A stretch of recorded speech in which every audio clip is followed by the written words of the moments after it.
What is up, all my late night insomniacs? Dolly is back in the house, and tonight we are going to be talking Emmanuel Haro and a little bit about the YouTube creator and TikToker on the Tira. Okay, so apparently he's in the hospital, and this warrior needs some prayers. You may know him from the gentleman that was out there fighting for justice in the Emmanuel Haro case. Okay, but first, before we get into all that, I'm going to need you guys to leave your DNA and your fingerprints all over that damn like button just in case you go missing and the cops can't find you. Okay, Dolly's going to come out there like a bloodhound, sniff you out, make sure I recover you, hopefully alive. Okay, hopefully alive, but if not, I'll make sure you get the proper burial. But I'm going to need your DNA on file and, of course, your fingerprints, okay? Because I got to match your body up, and I'm going to need your prints and maybe a dental record. You could bite the like button if you want to. I don't recommend it. You could chip a tooth, all right? You could chip a tooth. Also, if you haven't yet, make sure you sub up the channel. Help us hit 81,000 people. I know that's a lot of people. I can't count past 8, most likely 81,000, but I can't get there without your help. Okay, so I'm gonna need your help out there watching. And if you're super cool, share this on your Facebook or your social media, all that good stuff. Share it with your auntie, your uncle, your grandma, your second cousins on your brother's side. I don't care. So anyway, since we're talking about people that have not been convicted yet or haven't been found guilty, I want to give my warnings, okay? Dolly Vision's for entertainment purposes only. We talk news, rumors, gossip, speculation, theories, mixed with a little bit of comedy and a whole lot of damn chaos, right? So don't take nothing here as fact. Completely satire. The callers tonight, their opinions are theirs and theirs alone, not to reflect on my ugly ass. Everyone, and I mean everyone, even the Haros, which I know what you're thinking, Dolly, you're crazy, but everyone's innocent to proven guilty. But on YouTube, you guilty to proven innocent, right? That's the way it works. And the biggest one of them all is do not, and I repeat, do not try to be Dolly at home. It is extremely dangerous. You could end up Uber Eats driver with no teeth. Don't do it. It is not safe, and I will not be held responsible for you. Okay, so Emmanuel Haro, it seems like the case is dying down a little bit. Not so many videos out on Emmanuel Haro lately, even YouTube and TikTok. There's only still a few creators left out there that are talking about Emmanuel Haro. And one of those creators is on the Tira, which for you guys that followed me when I went to California, Cabazon, I believe I said it right that time, right? Cabazon. I'm getting better. I'm almost a California local, okay? If you allow rednecks in Cali, I'd fit right in, right? So, I went out there. It's the damn desert, people. It is so hot. If you're not from California, I don't think you understand. Or if you're not from like Arizona, Nevada, somewhere that's extremely dry and hot, here on the East Coast, it's hot, but it's humid hot. It ain't quite the same. The desert hot and dry is a total different beast. And my body really is not used to it. So if you're not somebody that's used to being in the desert, you can't just drop somebody off in the desert. It's terrible on your sinuses, your nose. Like usually around day 3, not to gross anybody out, but I start having really bad nosebleeds from the dry air because here in Virginia on the East Coast, there's a lot of moisture in the air. So I don't usually dry out. Anytime I go to Vegas, out to Cali, it's like being a human cactus. I just do not know how the locals do it. But I guess if you're from that place, you get used to it, right? You get used to that type of environment. I just wasn't used to it. And it was so hot. And for some of you that may not know, Dolly last year, almost just a year and a month ago to the day, I had a heart attack, right? Was in the ICU and fighting for my life. And and I still get out there. As soon as I got out, I strapped the boots back up, which, the doctors told me to rest, but It's hard not to fight for these kids. And one of those people that was having similar medical problems, well, not a heart attack, but battling cancer in a remission from cancer, battling his cancer, was on the Tita. And this guy was literally all over the place. And when we first started covering the case, he was already on it. Okay. He was going to the places, he was interviewing the locals out there, and we were getting a lot of information from what he was putting out. Some of it really good, some of it a little iffy, right? But either or, he was still out there in this heat, sick, fighting for little Emmanuel Haro. And no matter what, that deserves some level of respect. So, as I said, right now, he's in the hospital. He's battling with coughing up blood and he's having some problems. Now, there's different rumors about what may be going on with him, but we're not going to get into rumors on a sick person. We'll check out a little bit of his video in a little bit, and he discusses what's going on with him. I think it's better you hear it from him than hear it from me, right? But even in the hospital, he's still thinking about this little boy, right? And here's the thing. The parents are in jail, and it seems like people are giving up on where's the baby, right? My biggest catchphrase for the last couple years has been, where's the baby? We know the parents are in jail. We know the parents are, well, one of them, Jake, may be doing a little bit of talking, and I think he's blaming Rebecca, and Rebecca is still standing by her man, which I find crazy after all this time, because Jake is probably trying to throw her under the bus. Now, there has been some rumors that they're talking about trying to strike a deal, but yet this baby still hasn't been found. So at this point, trigger warning, guys, if they ain't told where this baby is by this point, they're not going to tell where this baby is at. So there's been so many rumors about where this baby off the interstate of I-60, where we seen the police out there with Jake Haro on the side of the road. Did he dump this baby there? And wild animals, coyotes, and other animals that could be out there in the desert, Wildy coyote, run off with this baby, and now they can't find it. Okay. Now, a lot of people, even the big homie on the Tita, believed that Jake had confessed. Okay. Believed that he confessed. And I can understand that, because he was out there, and it wasn't that he confessed, it's that he is cooperating, allegedly, with the police. Hi, Dolly, PJ, and chat. I love my new Turtle Island, Dolly. For me, it's nice. Heart sit emoji, cold face emoji. Just got today, haven't worn yet, but will love you, Dolly and PJ. Kissing face emoji. Let's find these babies. Folded hands emoji. Folded hands emoji. Okay. Well, let me read this, because usually when I'm sharing a screen, it will read out what the super chat said. And it says, hi, Dolly and PJ.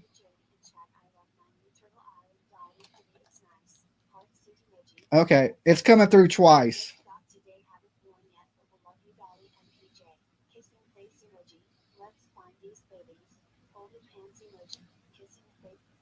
Okay. Okay. Let me read this now, because it came in twice. And sometimes in my headphones, it's reading it out, right? But it only reads it out to you guys when I'm sharing a screen. So I don't think you was able to hear what it says. It says, hi, Dolly and PJ in chat. I love my new Turtle Island Dolly hoodie. It's nice. Just got today. Haven't worn yet, but we'll love you, Dolly and PJ. Let's find these babies. Summer, Sebastian, and little Jack Mean. Prayer hands. Yes, there is a lot of missing children.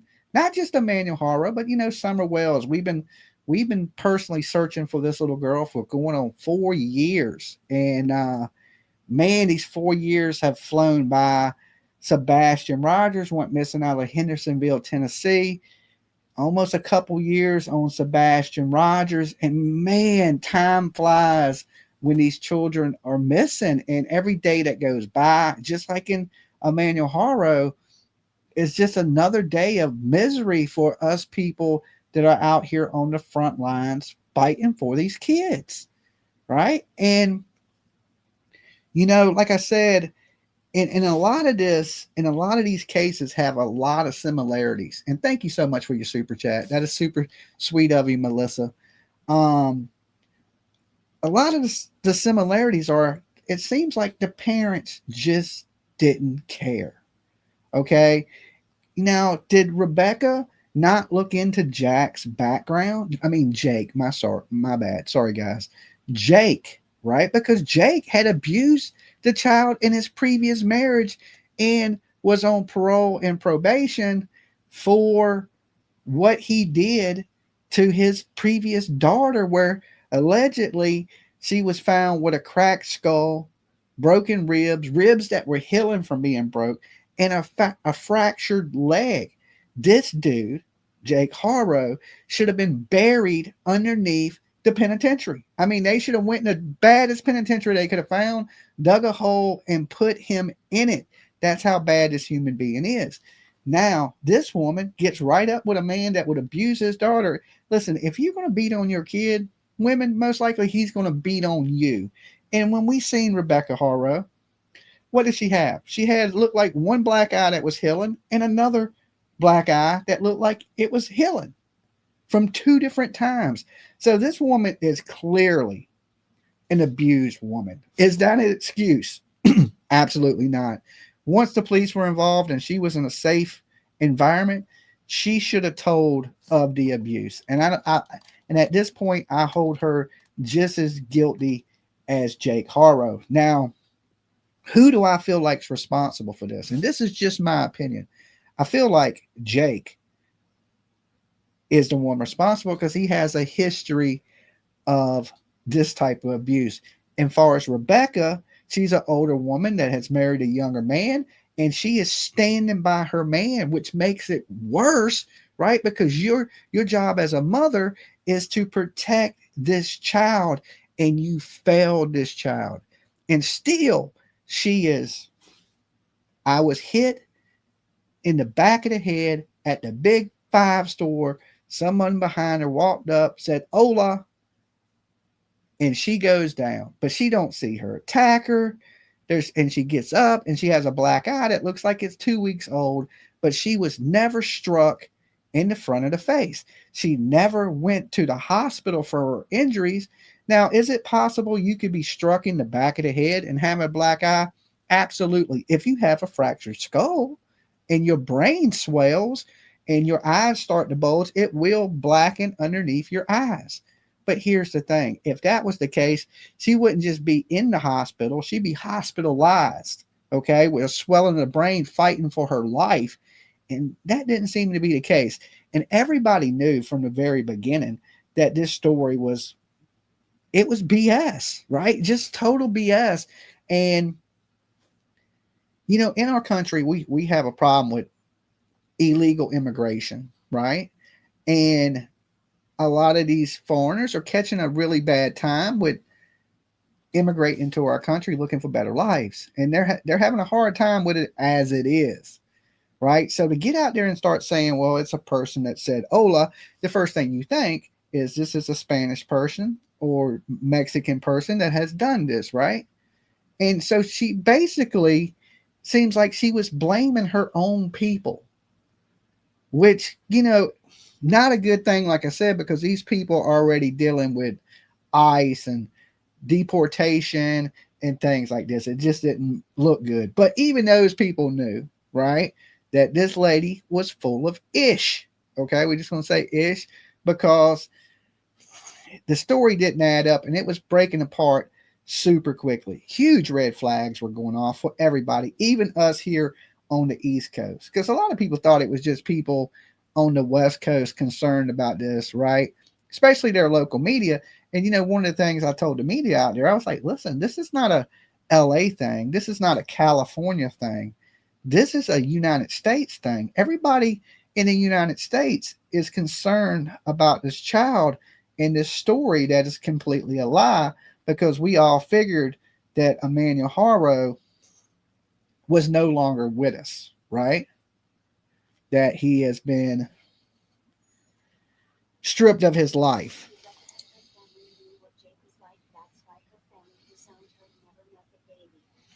Rebecca and her family knew what Jake was like. That's why her family disowned her and never met the baby. Yes, well, well, they say that Rebecca would not never take the baby out the car because the baby wasn't vaccinated and she didn't want the baby to get sick, which I truly do not believe. Love my turtle family, Dolly. You are the best. Thank you, Princess Chicken. You guys absolutely rock.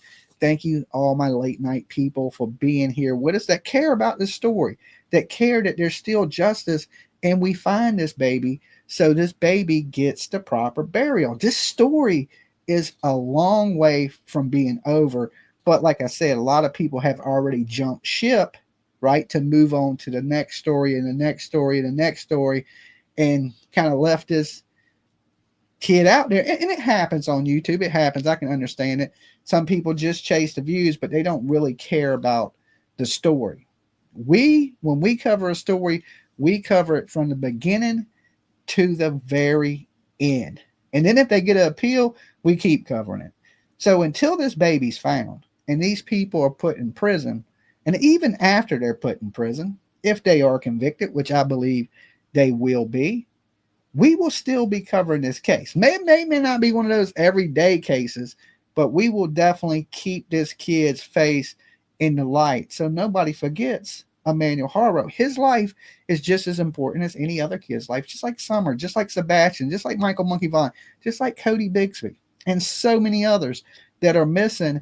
And I feel that they do have some people, but the majority of these people that say they're going to be there to the end, when I look around, I don't always see those people. It's like you can truly tell who's really out there fighting the fight. And I want to give a big shout out to Own the Tita because, like I said, he's going through such bad medical issues that I wouldn't want to wish on anybody ever, right? It's horrible, and I pray to God this man makes it through this.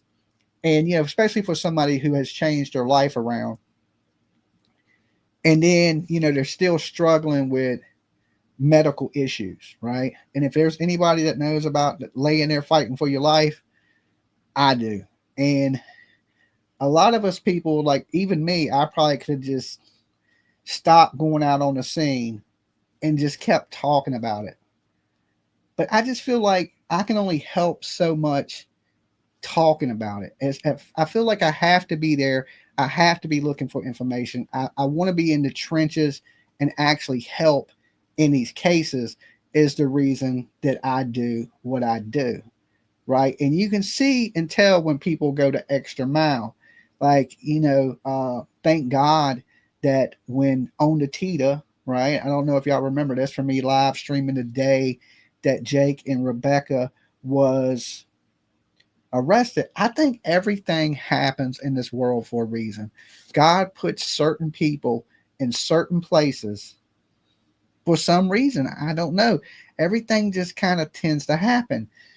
So the day before On the Tita fell out, okay, a man came up to me and he's like, Dolly, I work out here in the desert. It's nice to meet you. I've been watching your show. And he had some cool rags, right? These rags that you dip in cool water and it makes the rag cold and you wear it on your head and it keeps you cool, right? Like a shade, like a little shade for in the desert type thing. And he was like, I got something for you. And he came and he gave me this rag. Okay. So it's like a little cool thing you put on your head to stay cool. So, and of course, you guys were out there sending me ice and waters and things like that. So I had the cool rag, I had ice, I had waters. And so, everything is going hectic. On the Tita, he's on top of things. He reminds me of Dolly 2023, right? Don't care about the rules, real raw, like pretty new into this type of coverage, right? And he wanted to get every bit of everything. He wanted to be on the very, very front lines. And this man was out there jumping fences. He was out there hiding behind stuff, videotaping what they were doing in the garage and in the house. So he was technically closer than anybody because I guess he didn't care what the police said, right? You know, the people in California, they don't even damn listen to the police out there.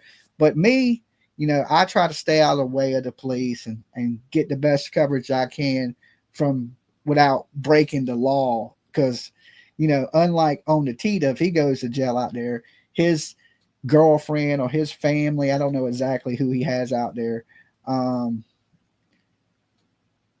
I think he calls his girlfriend his PR person or A&R or PR. And as you know, me, I call my girlfriend the producer, which is kind of the same, right? It's basically we got different names for the other half of us that helps, right? And we don't know how much his girl does, but you know, PJ here does a lot. She does a lot of the fact checking, the research, a lot of the sleuthing, a lot of the, you know, directions of, you know, just the whole when I go somewhere, she's laying it out for me of where I got to be, what time I got to be there, where the hotels are at, making sure that the rental cars are ready, everything, hotels are booked, that type of stuff, right? So when you see Dolly, there's people behind the scenes, right? Like PJ that make a lot of this stuff that I do possible that helps me. And I'm sure that's the same case with on the Tita, his girlfriend or family behind the scenes, right? So, but my point is this is like he was running around and you know he's sick. He really shouldn't honestly be out there.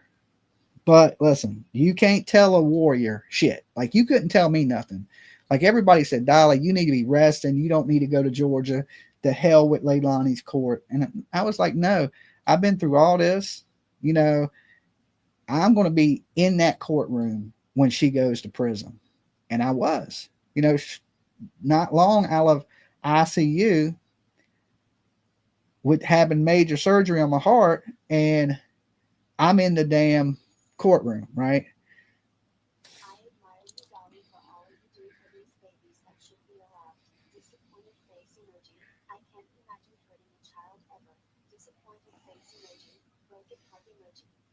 Thank you, Melissa. It says, I admire you, Dolly, for all you do for these babies. They should be loved.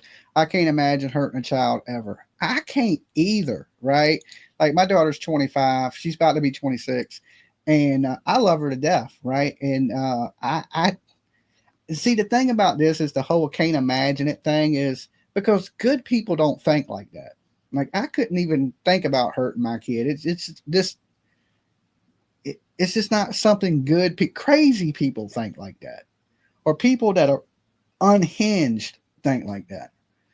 So back to what I was saying, you know, on the Tita, he was trying to get the scoop. He was on top of things, right? Like running around like a madman with his head cut off.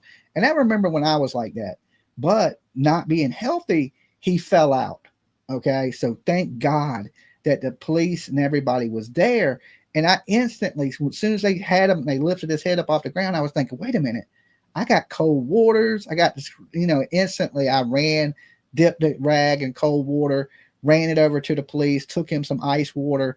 And I just think that, you know, that was meant to happen. The people that were there when he fell out were meant to be there. Because what if he would have done that when everybody wasn't out there and he was out there by himself? Now he took a good.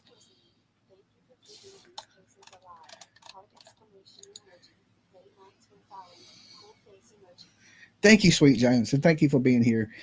You know, just thank God that everybody was out there and everything happened the way it did because then they were able to cool him down, right? Get him into a vehicle that had AC on. You know, that's the difference between me and him is I had my car parked there or this could have been me, right? I'm not supposed to be because, you know, I take medicines and you can't be out in extreme heats when you're on some of these blood thinners and things that I take. So if you notice when I was out there, it was like I'm in the car with the AC broadcasting, and then I'd get out the car for short periods of time because that could just as easily been me. He overexerted himself with his medical conditions. right? And that's what I was trying to avoid, is something like that happening to me. But I just believe that everything happens for a reason, and the people that were out there were supposed to be there to help him, you know. And I'm glad that everything was good there. And he took a little time and went and got everything checked out, cooled off, because I just don't think people, when they watch on TV, they don't see what you're going through out there. Now, I'm sure he's more used to that heat out there than I am. Okay. So you would think he could deal with it, but he is sicker at the present time than I am too. Right. But, both of us probably on some pretty strong medicines and got to watch ourselves in the heat. So I felt really bad. And I was just thinking, man, I got to be real, real careful myself, because I'm not from this environment, and it's extremely hot, and I don't want to fall out myself. And there was times when I was out there, I was like, whoa, this is bad, right? And it's hard to, when you watching it and you ain't from that area, to know what people are sacrificing or what they're going through to bring you these stories. Okay. This ain't like bringing you a story in a cool breeze in the shade. This is bringing you a story next to a cactus, okay, with tumbleweeds really actually blowing by. I actually seen, the first time I seen some damn tumbleweeds ever, it was just blowing down the street and shit like a Western movie. I was like, this is wild, right? This is like a different world for me. It's like somebody dropped you off on Mars and the heat is just beaming. So what are they going to do to find this baby? Right now, we ain't heard really any updates from the DA or the sheriff or anything, because to them, this story is kind of pretty much a wrap, right? I'm sure that they would go look for the baby if they had some clue to where the baby's at. And I honestly believe that Jake is stringing these people along. Okay. Now, this is just my opinion. I don't have no sources in the police department, anything like that. But when I seen him out there, just from my years of experience, and because I've learned a lot over the last 4 years, this ain't, I like to say now, I'm not brand new to this anymore. When I was running around trying to fight the neighbors and going to jail and just doing crazy shit, like, yeah, I was brand new then, but I've learned from all of that. And I knew when I seen Jake out there and they didn't have no tent set up and they didn't have a coroner's van and they didn't have nothing blocked off, I knew little baby Emmanuel Haro hadn't been found. Okay. Just my years of experience in true crime and covering cases now all over the country told me, nah, this is something different. You got to remember, there's been serial killers that want to take the day off and go on vacation and get out of jail, right? And they'll go out and show you the crazy. Oh, I think I threw somebody over here. But every time they do that, what's the Green River killer, Gary Goodridge? Is that his name? Gary Goodridge? He would go out all the time. He'd take field trips and lead police to different locations, and they found bodies where he took them, but sometimes he would just take them to locations that were no bodies, and he's just basically, they're feeding them, they're taking them out. He's living he's taking prison field trips, right? And just to get out of jail, because let me tell you this, Ridgway, thank you. What did I, Goodridge? Did I call him Goodridge? Ridgway, Gary Ridgway. Thank you so much for the help, guys. That's why I got you, right? Together, we are genius. By myself, I'm a big dummy. Right? I'm a big dummy. But I got most of the story. Names, I'm a little terrible with. Like, I probably couldn't tell you on the Tita's name. Something Belosi or something. I don't know. I'm just so terrible at names, unless it's something that's like, in a household name, like Casey Anthony, Jeffrey Dahmer, Charles Manson, David Brockowicz, just something that is, that everybody knows the name. And the Green River Killer, I guess, he's pretty famous for his murders, and I would say infamous. Famous is probably Ahmed. Thank you, guys. I'm Ahmed. Did I get the last name right? So Ahmed.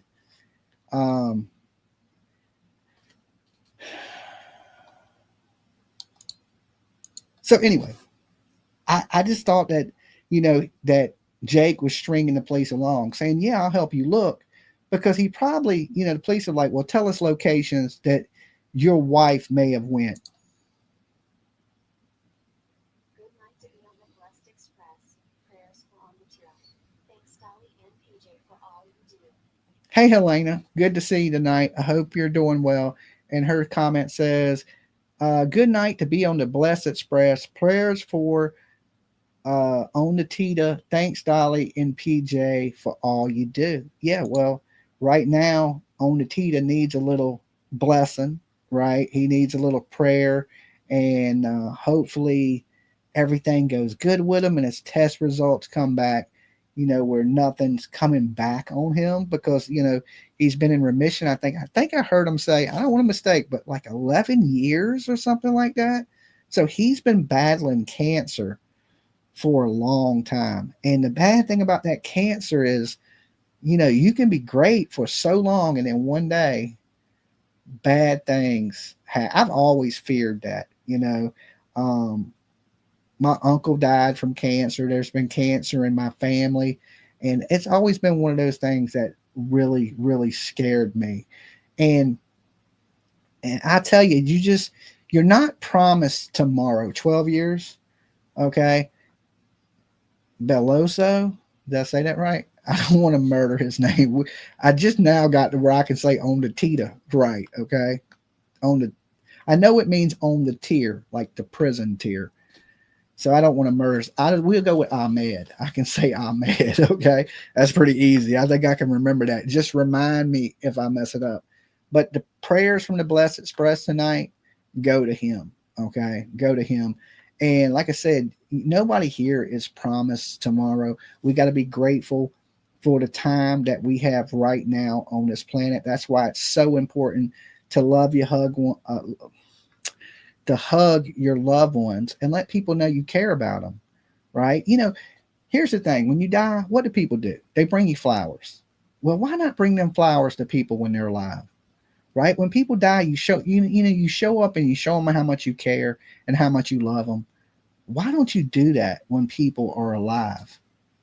Like, don't show up at my funeral with flowers. Let me get some flowers now. Come give me a hug. Tell me you love me. Right? It's hard to do that when I'm not here anymore. Right? But everybody wants to wait to then to show you how much they care. When them people are alive right now, you can go to them, you can hug them, you can tell them you love them, and ain't nothing wrong with telling somebody you love them. If a man tells me he loves me, I'm like, yeah, bro, I love you too. I know you ain't in love with me. You just love me as a brother or a friend. There's nothing wrong with saying that. And um, I'll give you a prime example. I had a friend all through high school, and he had heart problems, which is really scary to me because I've had heart problems, and he had three major heart attacks. And I'm at a concert, and he comes up to me, and he says, "Jimmy, man, I just want you to know, I love you, brother." And I was like, I was like, "I love you too, man. What's up?" Right? He's like, "Listen, I've had three heart attacks. The doctors don't believe I'll survive another heart attack." He said, "So I just wanted you to know how much I care about you, how much I love you, and how important you have been as a person in my life." And it choked me up. I was like, "Man, don't worry, you're gonna be okay." But he wasn't. He wasn't okay. He passed away shortly after that. But I'm glad that we got to share that moment, right? That was an important moment. When I look back, I don't that's what I remember. It's him telling me how much he cared about me, how much he loved me. And I guess he felt that his time on this planet was short, and he wanted people to know how much he loved them and how much he cared about them. And I think that's the message. We shouldn't have to be dying to give people that message. You understand what I'm saying? Even if if he would have going to live for the next 60 years, I think that same message can be told to your friend that may live to be 100, just in case, because you never know, because nobody is promised tomorrow. Not to get all sappy on you, right? Um, but like I said, let these people know how much you care. Don't let your last conversation with somebody, because you never know, be something bad or negative. Keep it positive, especially to your loved ones. Especially to your loved ones. Now we're going to jump into a little bit of what Vinny Politan went over in this case. All right, and because I haven't watched this video, so we're going to kind of share it to watch it together tonight, a little bit of it, not the whole thing, and then we're going to jump into a little bit of on the Tita's video to see what's going on with him. Now I watched a little bit of his video, and I want to say this: he was in very good spirits. Okay, everybody's a little different. When I was in the hospital, I was a little down. I was really, really scared. I ain't ashamed to admit it. I mean, I'm fighting for my life. I was scared to death. And thank God for my daughter. Thank God for PJ. And thank God for the nice things you guys were saying while I was in the hospital.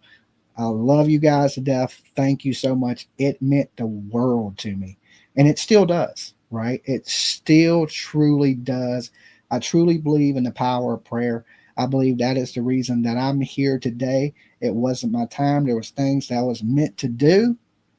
And as I was laying there scared, PJ was reading me your comments. And it was taking my mind off of dying, right? That's a scary thing to think about, that you're leaving this world. And so for every comment she sat there and read, it was less that I was thinking about myself and leaving this world.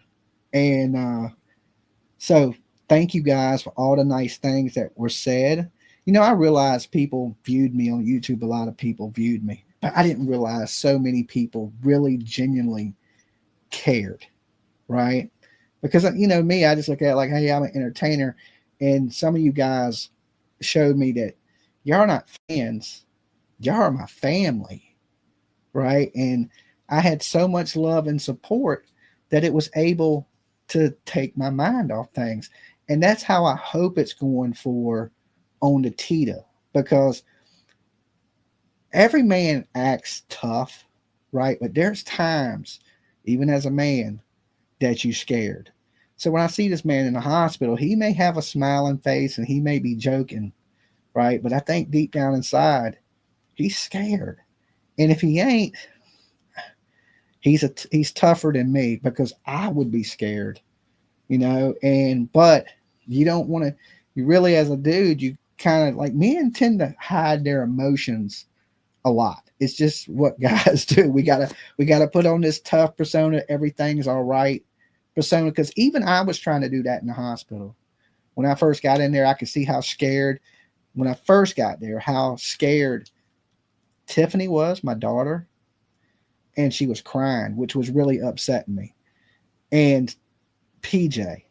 So me, even though I was scared, I was trying to put on this front like everything's going to be okay. I'm still kind of trying to be jokey with them, and just not letting them see my fear so they wouldn't be scared. I was when I first got there, and they're telling me, yo, you're having a heart attack. You're having a heart attack. We're going to rush you into surgery. My whole thing was trying to keep them calm. And so it kind of took my mind off of things, because I was more concerned about them, believe it or not, than I was myself. So let's jump into this video. And then, of course, like I said, we'll go over a little bit of Ahmed's stuff on the Tita.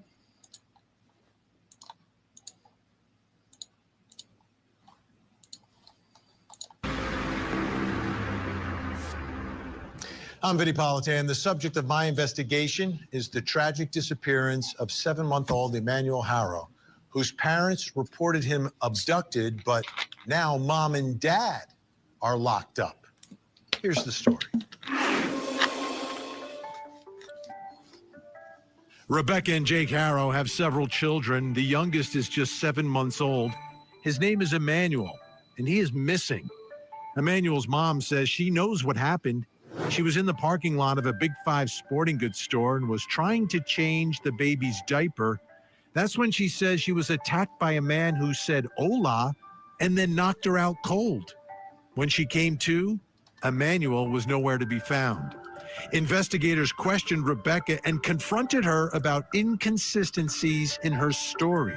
Meanwhile, Emmanuel's father, Jake, has a prior conviction of child cruelty back in 2018 when he abused his 10-week-old baby daughter. Not just any case of abuse. I mean, this child had a fractured skull. She's disabled for the rest of her life. And they say she has like 3% brain function. Like she's totally bedbound, can't talk. He fractured her skull, broke her ribs, broke her leg. He says he dropped her in the sink. Okay. This dude, he should have never been out of prison. And, you know, he'd served none of that prison time. None of it. Horrible. This whole catch and release thing in California, or not being tough on crime. This is the reason right here. This story is the reason why we have to be tough on crime, because of stuff like this. Rebecca and Jake have been arrested and taken into custody, charged with the murder of this little angel who has still not been found. This case is heartbreaking and frustrating both at the same time. You've got a mother and father who are locked up in custody, but you've got a child who is still missing. I want you to take a listen to the DA here talking about the search for baby Emmanuel. I think this is a really significant statement that he makes. There are professionals that are looking for the remains of this child. If the public has any information, then we ask for their help.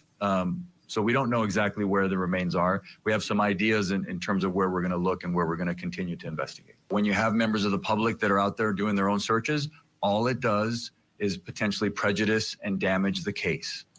Okay, let me ask y'all this real quick before we go any farther in this video. At this point in time, you notice he said when the public is out there on their own, it prejudices and just hurts the case. But why not ask the public to join you in the search? So you take 50 or say 25 people from the public and you put them with a professional searcher. You take 25 more people and put them with a professional searcher so that the public has somebody to oversee them. Because I believe the more people you have searching, the better, right? Now, I ain't saying go out, because, you know, Dolly goes out and searches on his own, right? But I much rather go out and search with the police, but the police tend to want people that are trained and searching. Well, I mean, how many years do I have to search for people before I'm qualified to, you know, I've done more searching for people than people that are on search teams. But this year, I am going to get certified. If I have to fly to Texas to go with EquiSearch or wherever it's going to be, I will be certified in 2026 to join these searches.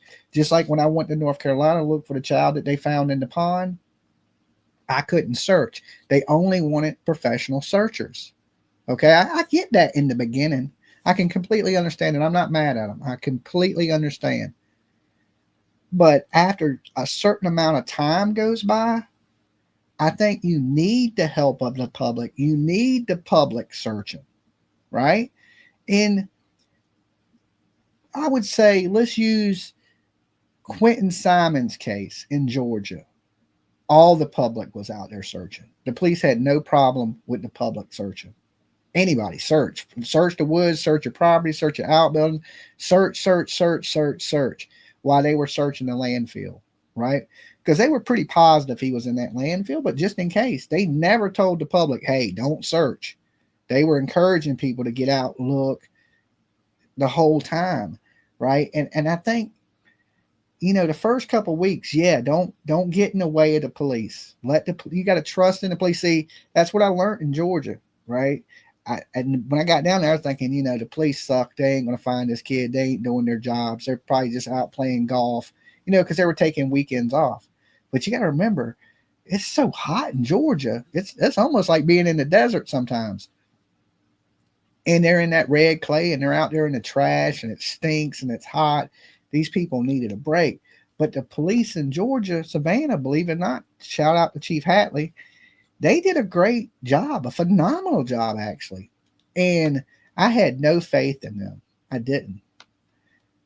I learned that day, wait a minute, give the police a chance, right? So now when I go out to cases, I'm more likely to say, hey, well, let's give them a minute, right? Because, the last time I thought they wasn't doing nothing, they did a great job, right? Now, they did a horrible job investigating Leilani. They didn't test the blood. They didn't test the stains in the vehicle. They were touching things with no gloves on. I mean, they did horrible, right? But they did a great job in the search efforts that they did, right? So sometimes you got to step back and go, okay, let's give the police a chance. The police solve way more crimes than us YouTubers, right? And some YouTubers are more now kind of focusing more on the journalism side of things when we cover these cases. Because sometimes, I learned maybe not to be so wild. Okay, basic. Don't get out there fighting with the neighbors. Don't get out there arguing with people. It's not about that. It's not about me. It's about the children that are missing, right? And for me, there's things that I left from Georgia that I'm not proud of. But if them things hadn't happened, would I be where I'm at today? Would I have learned the lessons that I've learned if it wasn't for the mistakes that I made in Georgia, right? Like, I've made mistakes. I think On the Tita has made some mistakes, but the important thing is each time we make one of these mistakes that we learn from those mistakes, and the next time we go out to help somebody, we do a little bit better each time, right? So moving forward, you're not going to see a lot of that wild, crazy Dolly screaming and hollering and fighting with people, and you're not going to get that. Some people like that craziness. Believe it or not, there's an audience for it. There's a lot of people acting me act stupid, right? But then again, look at it. There was just as many people watching me be a good guy. So I'd much rather be a good guy than be out there acting a fool, right? So I just think that they need the public's help at this point. And it's like California is like they think the public's incompetent. They think if you're not working for a news station, you're incompetent, right? I think there's independent journalists out here that are way better than a lot of the people that are in the news, and they report to you accurate information without an agenda. Okay, like I think sometimes the news is jealous of us independent journalists because they don't have the freedom that we have. They can't say the things that we can say. They can't do the things that we can do because they have to answer to a boss. We don't, right? That's why when that lawyer came out that's defending baby killers, they didn't say nothing to him. I did, right? Now to him, I said something too, but as far as the neighbors or anything out there, but I believe those things are the things that had to be said.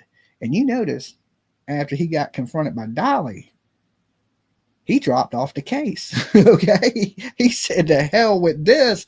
I ain't your lawyer anymore. You better get your own damn lawyer, because after that, we didn't see that snake oil salesman lawyer anymore. All right. I just want to throw that out there. Did anybody notice that? And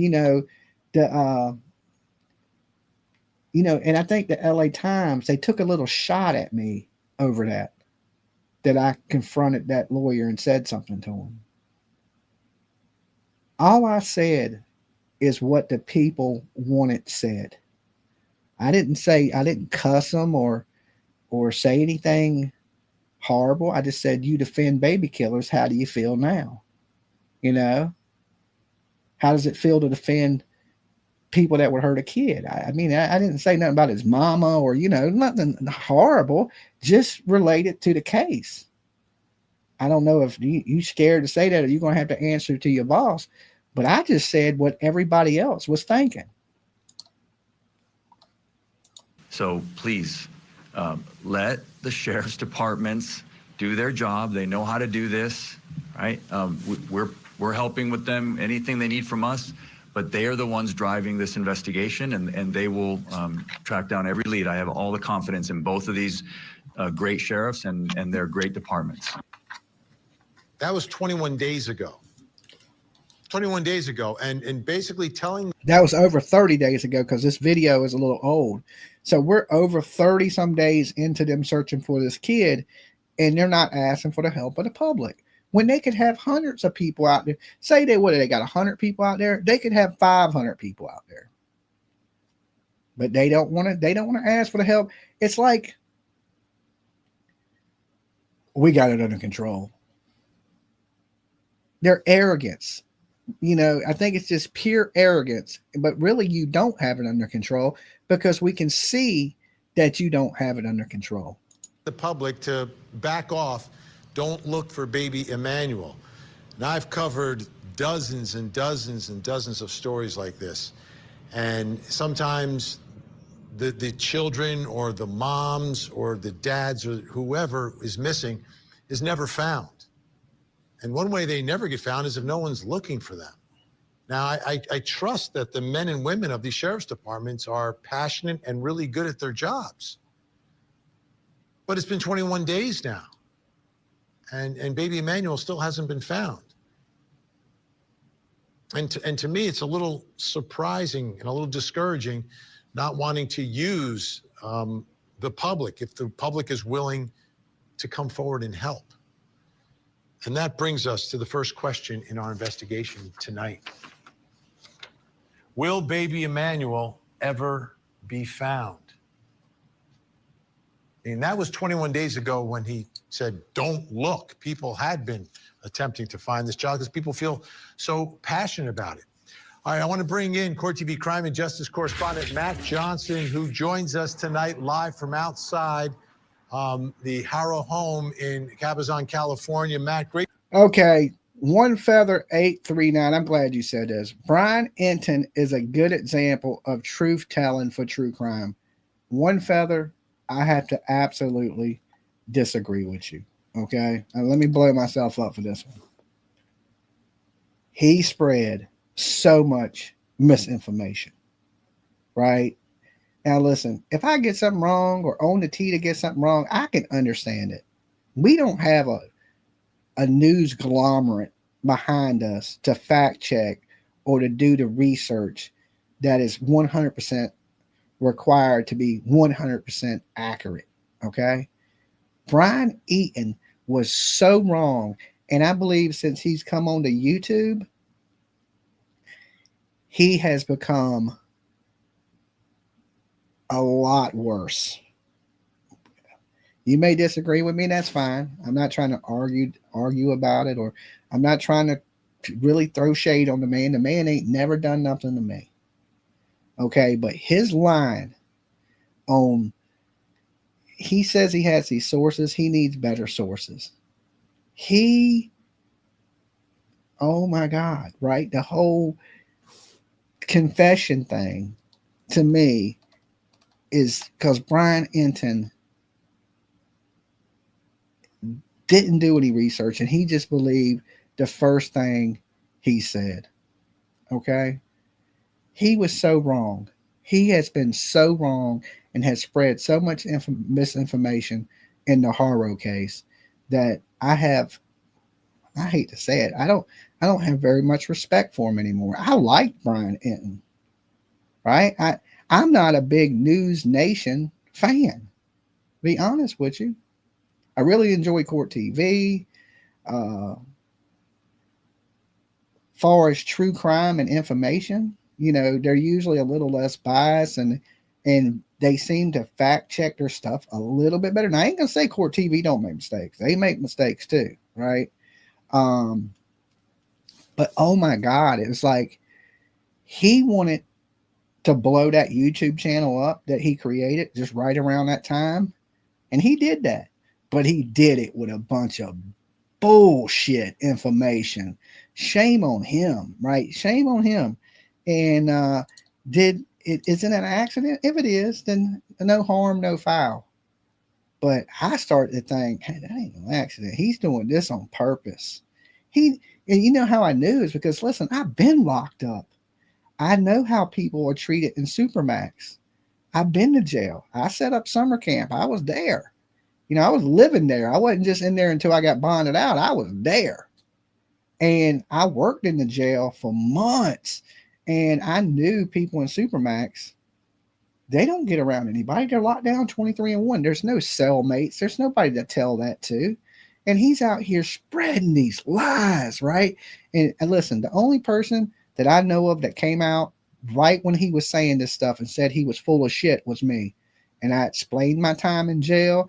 I explained how I knew it couldn't happen. And listen, everybody, this is proof right here. Everybody in jail's innocent.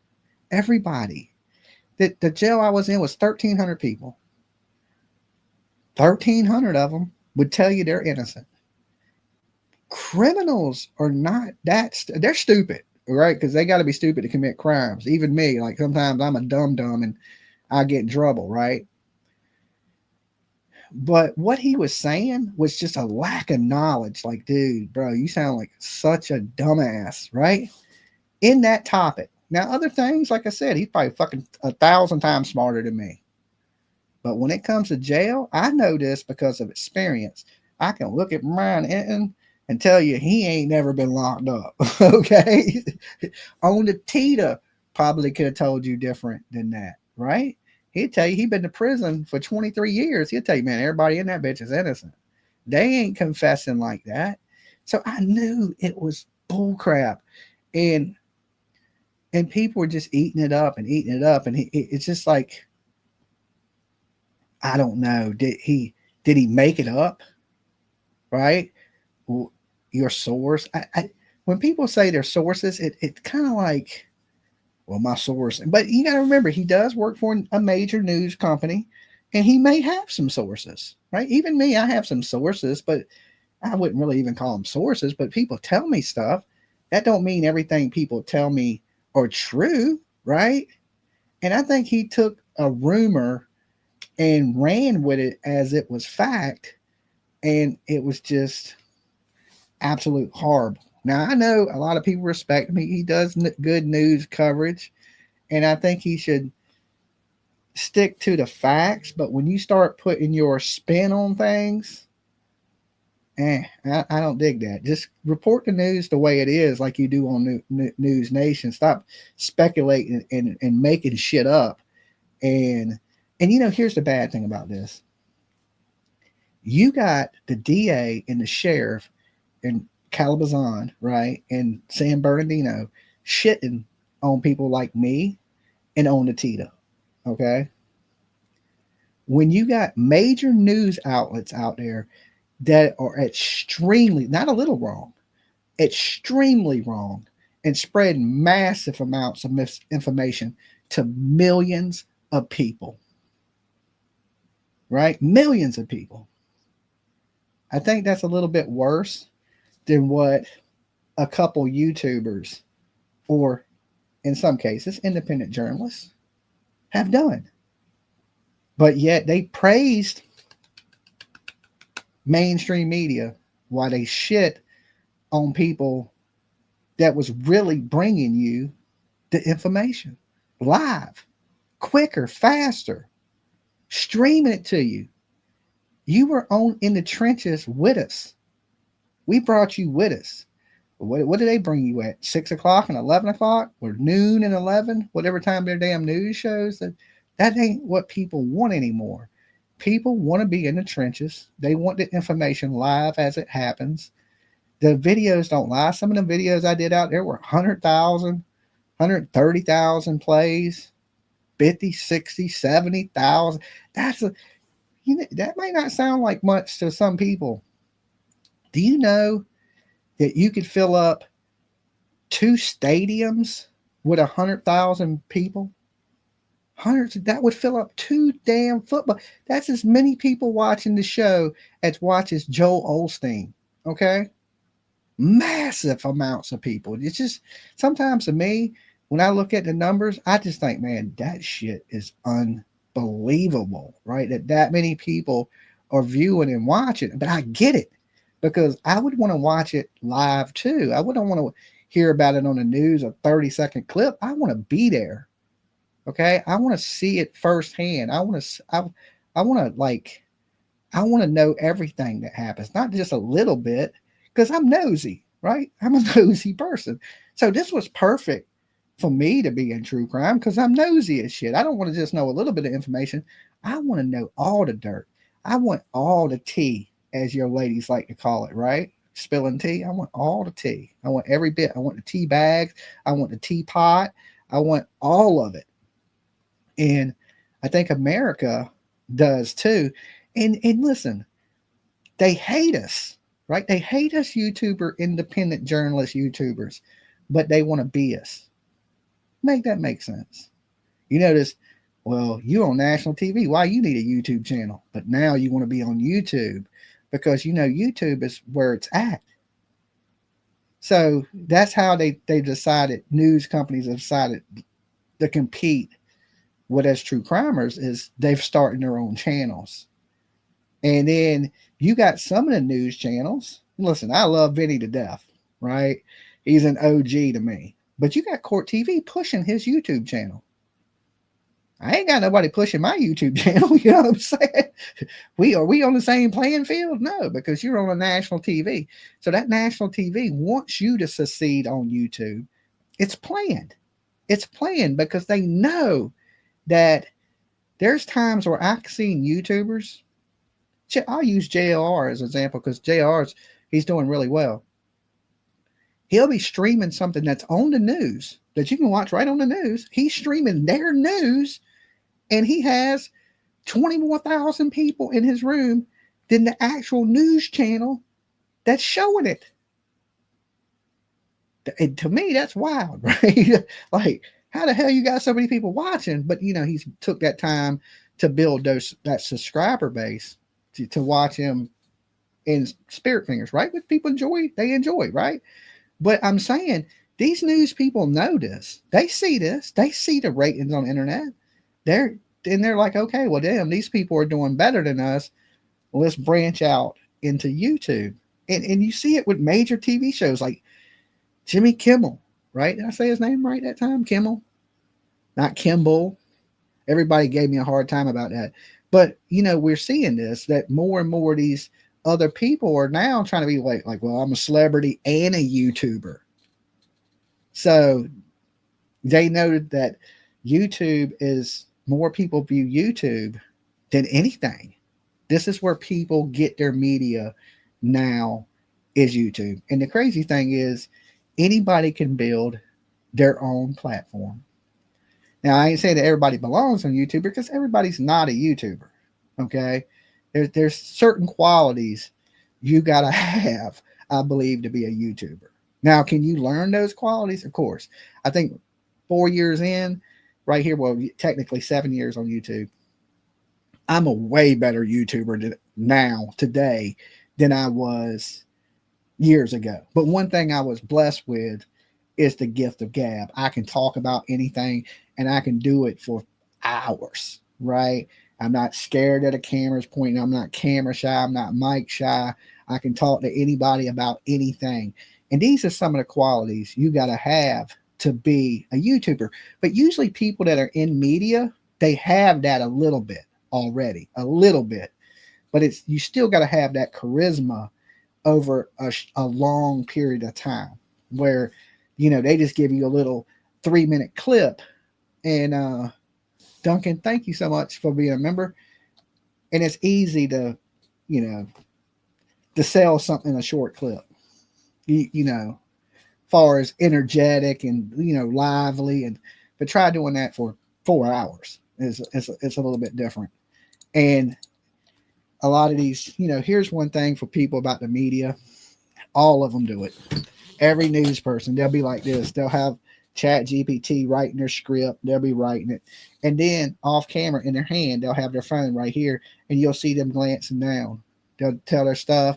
And every time they glance away, the news people will cut to something else. But if you watch them live, all they're doing is reading their damn smartphones. So they can't look at the camera and deliver you a message, right? Without looking down at their phone.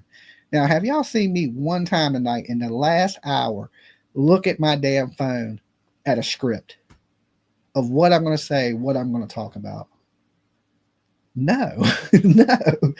So these people are just chat GPT repeaters. And it ain't the same, right? It is not the same. And people think, listen, and a lot of people watch this and just think, hey, I can do that. Until somebody puts a light in your face, puts a mic in front of your face, and cuts a camera on and says, go. Then you'll go, okay, this is a little bit tougher than I thought it was. And I give you a prime example of this is, I'm on the mic every day, right? I'm on the camera every day. I try out for Survivor. For any of y'all didn't know, I tried out for Survivor last year, and I'm going to try out again if I can. I tried out 2 years. I didn't make it either year. Survivor hates me. Okay. But, I was like, yo, I got this. So the first time they turned the camera on me, I locked up like a deer in headlights, right? Like I was just scared. I don't know. My nerves hit me because it's a little bit different. Their cameras are a lot bigger. They got bigger, brighter lights. And you're standing in a studio and you got all these people standing there watching you, right? To whereas, here, of course, tonight I'm in my studio. There's nobody here. There's bright lights and a camera, but I ain't got nobody like grilling me and like writing shit down as I say it, like, judging me, right? So to me, I was like, but going in, I was like, I'm gonna slam dunk this shit like Michael Jordan, right? But when I got in there, I was like, oh shit. Right? This is like, I wasn't expecting this. Now the second year, a little bit more relaxed, a little bit more, let me bring you to, so it takes that getting used to kind of thing. Just want to throw that out there. Now, I want to jump over to this. And this, Ahmed is his name. I don't want to mess it up too bad. Belosio? I'll murder his last name.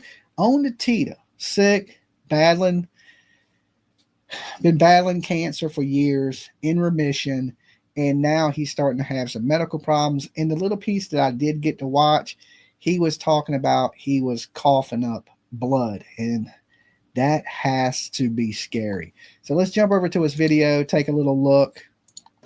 Who utilize these resources due to uncalled, or unforeseen reasons and or illness or treatment, some by our own hand, a lot by just the ways of the world. And so thank you first and foremost to everybody, the staff, the doctors, nurses, everybody here at Riverside Community, Riverside itself, in the Inland Empire.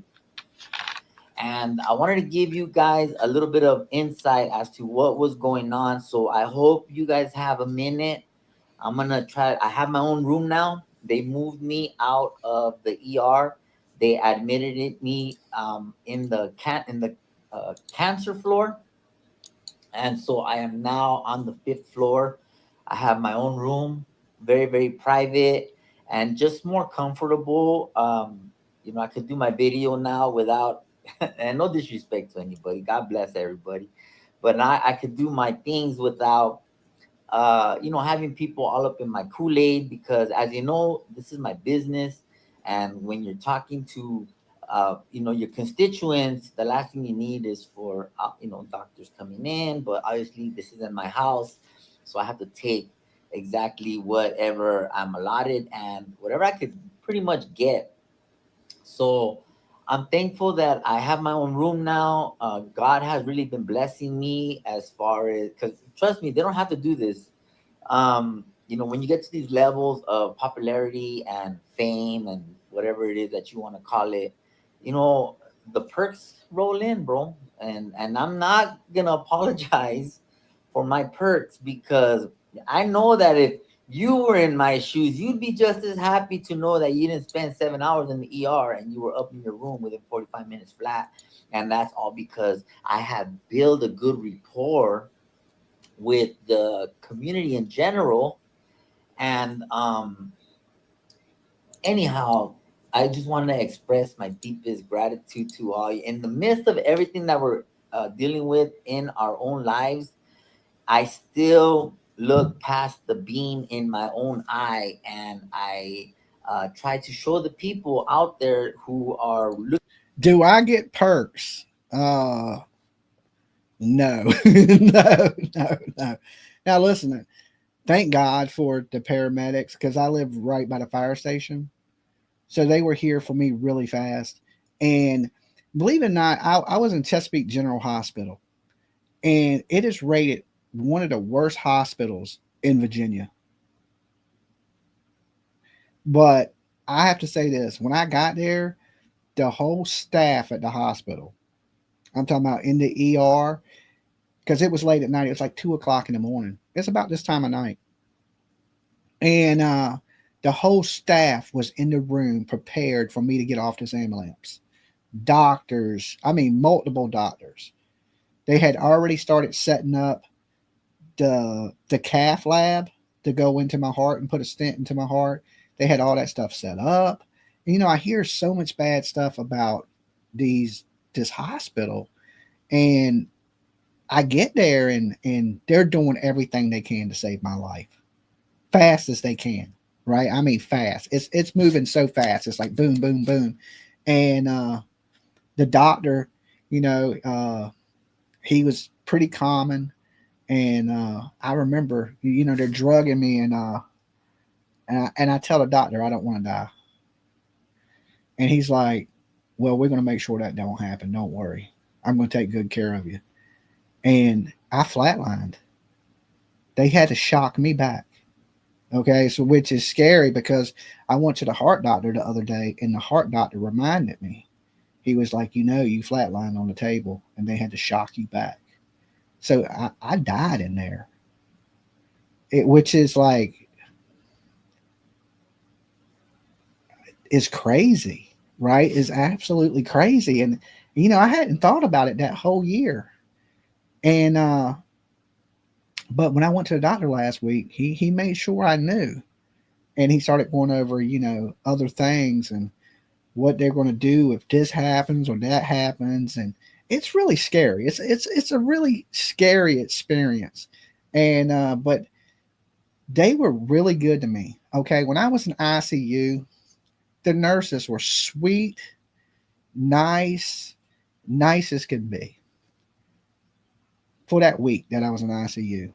Now, the second week, when they put me in a regular room after I had stabilized, and of course, where they cut my wrist to go into my heart, once that healed, they were able to move me to a regular room. And them nurses were the worst nurses. They didn't give two shits. You hit the button, they didn't come. I mean, just terrible. Like, if I had to give it a rating, I would give that staff at the hospital 1 star. Their emergency room and their ICU, top notch, 5+ stars, right? 5+ stars.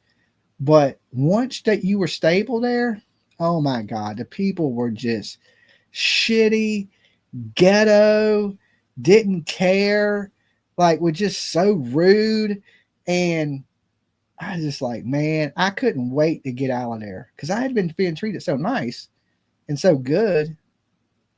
And then to get down there with people that just didn't give a shit about you, like you were bugging them or disturbing them, and you really can't get out of bed. You can't really do much. You just had a major heart attack, and they're acting like you're disturbing my damn cell phone time or something like that. They're coming in the room on their phones and like, listen, bro, you need to focus and do your job. But they don't care. I mean, like I said, so do I get any perks? No. When you laying there, they don't know who I am.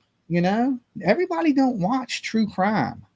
I mean, there's millions of people in this world that do know who I am, that are into true crime, but everybody don't watch true crime. Sometimes I go out and nobody knows who I am. Sometimes I go out and people walk right up. Hey, Dolly, I watch you on YouTube. It just depends where you're at and who watches true crime. But do I get perks? Yeah, I do get perks. right? Y'all seen that in Georgia, right? You ever seen anybody else have no bond and they let them out of jail, kick them out? That's a perk. Okay, that's so. Yes, I do get some perks, and but I'm not famous, right? Am I known? I would say I'm known by some people, but I am not famous. I don't feel famous, right? I ain't driving a Lambo, right? I don't live in the Hollywood Hills. So it's a little bit different feeling for me. I'm glad that people watch me and people know who I am, but no, I never would say that I have a level of fame, but I do sometimes people do look out that do know who I am. Like y'all seen that in Georgia. People watch, and you never know who's watching you, right? Like somebody right now could be somebody really important. I mean, I don't know. Just like when I was in Georgia and went to jail, the lady owned a bonds company. She was a millionaire, and she knew the dude that ran the jail. She called him and said, "Let him out of jail." He let me out with no bond. Gave me a bond, let me out. So yeah, there's perks that come with it if people know who you are. And but if you do good in this world, okay, if you do good in this world, good things are going to come to you. That's all it is. It's the universe giving back to you because you're doing something good. Listen, I did F up a little bit in Georgia, but you got to remember I was there fighting a fight for a kid that was thrown in the dumpster. My heart was in the right place. My actions weren't the best, but my heart was still in the right place. And in the universe, I think that means a lot, right? The gods knew Dolly really cares. He's a dumbass, but he cares. And they made everything work out.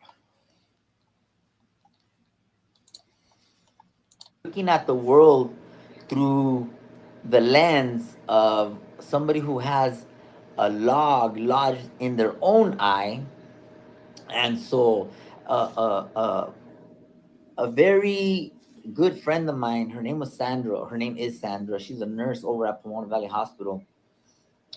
She was a childhood friend of mine, right?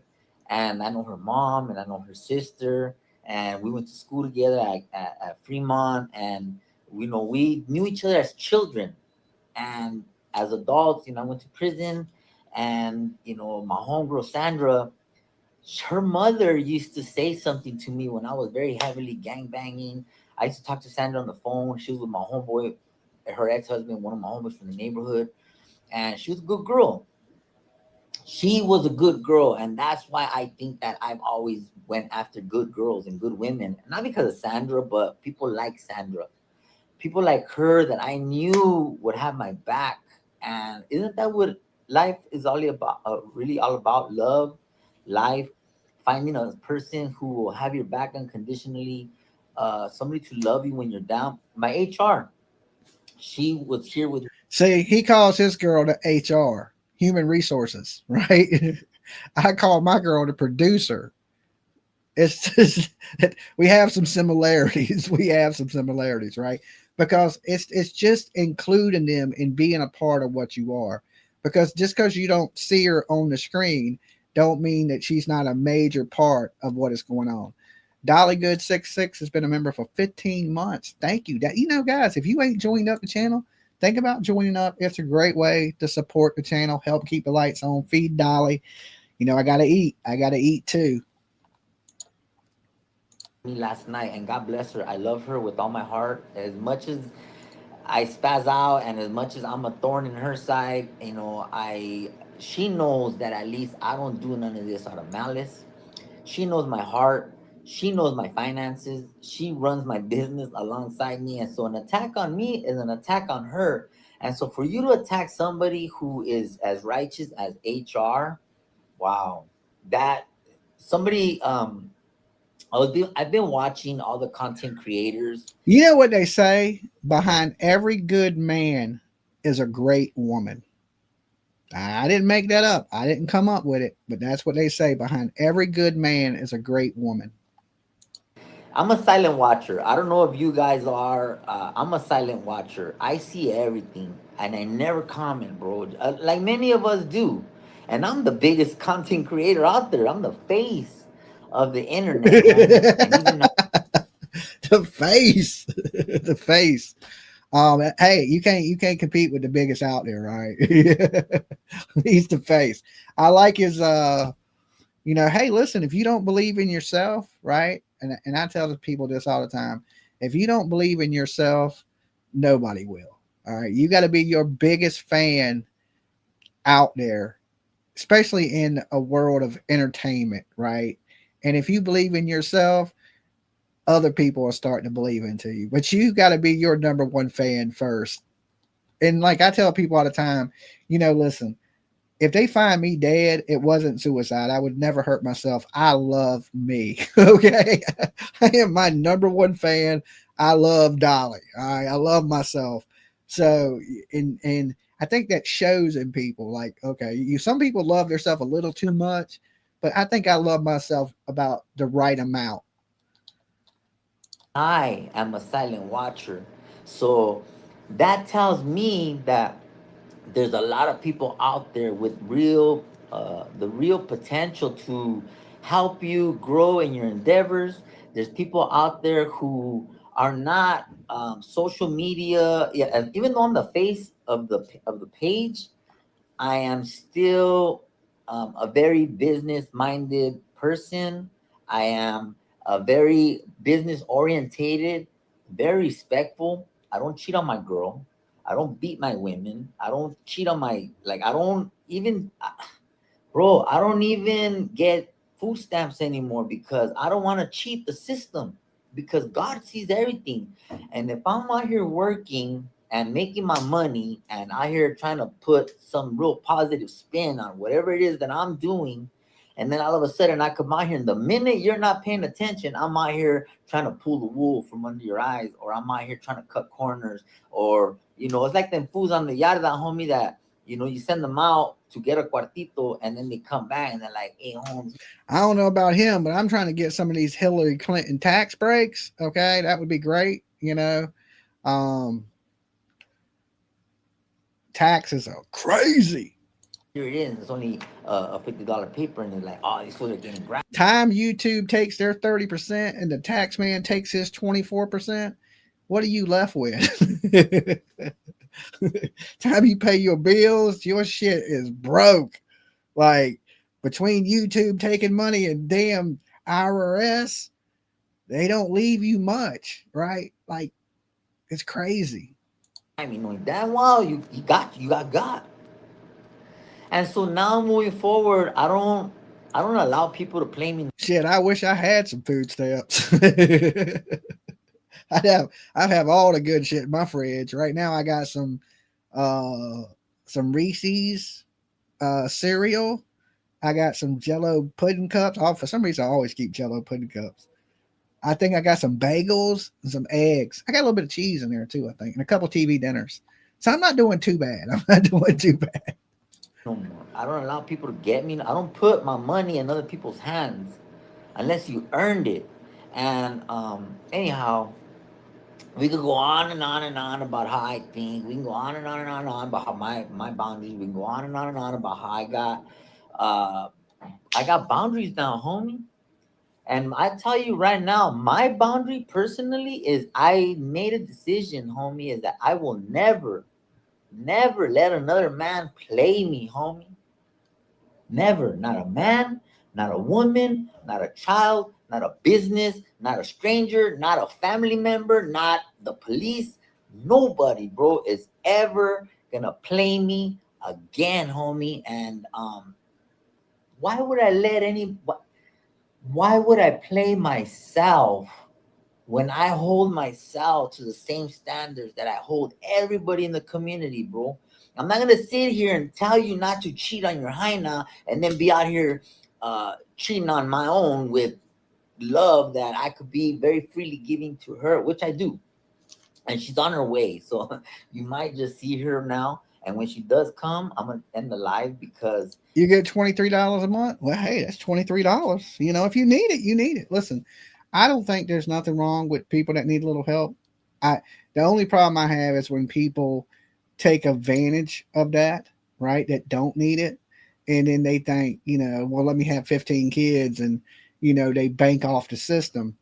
Now that's a little bit different. Now, if you're out here struggling and you're a single parent, that's what we have these things for, right? That's why my taxes are so high. Okay. And I don't care about it. I don't, I just complain, but I don't really care. Everybody needs, kids need to eat, to be healthy. And so government assistance, if you need it, ain't nothing to be ashamed of. Everybody, listen, I've been broke. Maybe my broke is a different broke than some people's broke now. But I've been so broke that I was living off peanut butter and jelly sandwiches, like couldn't rub two nickels together, walking to work, so I've been in the trenches. I ain't living like that now. Right. So I know broke. And that's why, when I see somebody that's struggling, I understand it because I've been there. I've been in the, like, damn, where am I going to get my next meal at? So, it is what it is. And, there's people I could turn to, but as a man, you don't want to ask for handouts. You don't want to have to go to your family and need stuff. But yeah, I've been broke.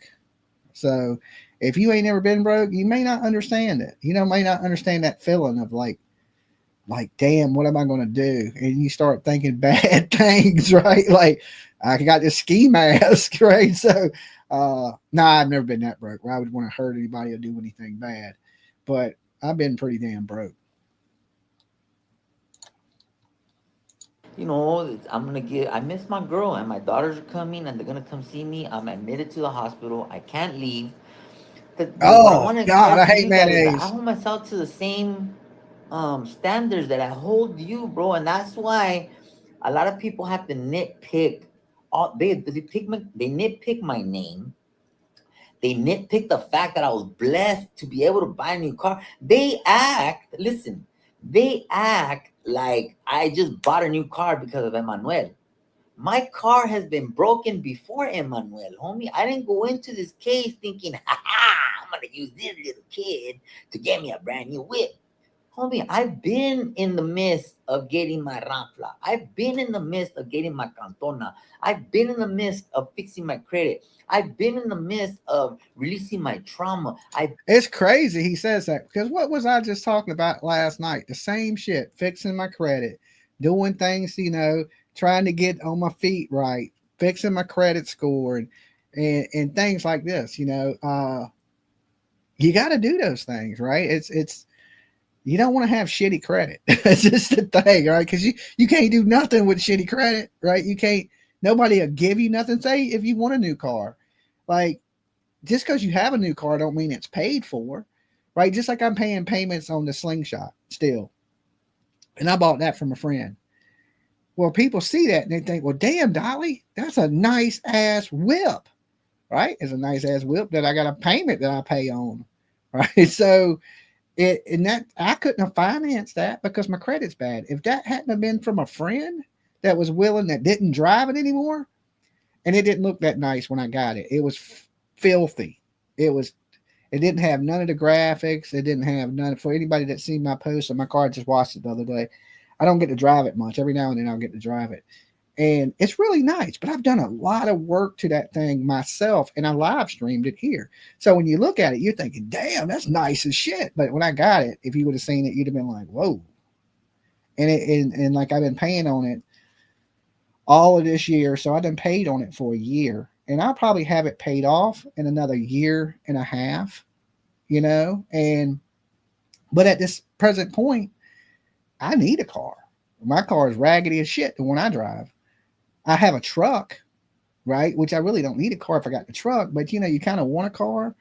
And, but my credit sucks. It just ain't good because I went so long without using credit. And, I had a credit card 20 years ago, and now I don't. And, now I'm setting up different business accounts, and now I have a credit card again, and I'm trying to just boost my credit score and get all this stuff. So if I do want to go get a car, on a payment plan to where it's affordable for me and something nice, that I can do that, right?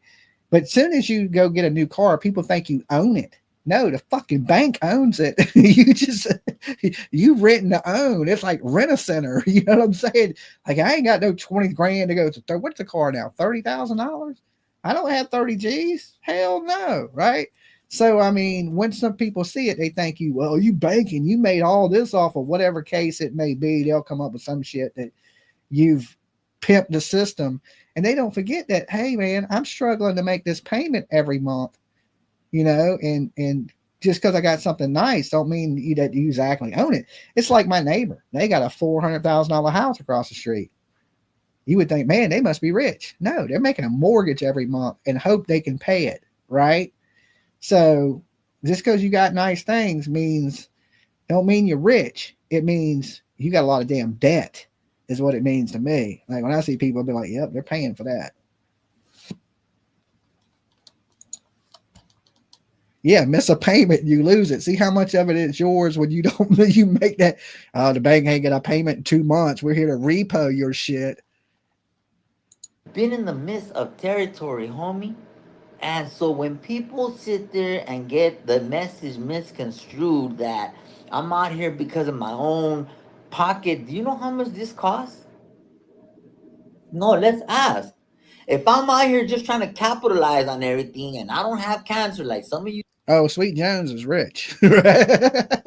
she just bought a new Tahoe for $62,000. Good Lord. I think I'd ride a bike. $62,000. Good Lord, that's some money.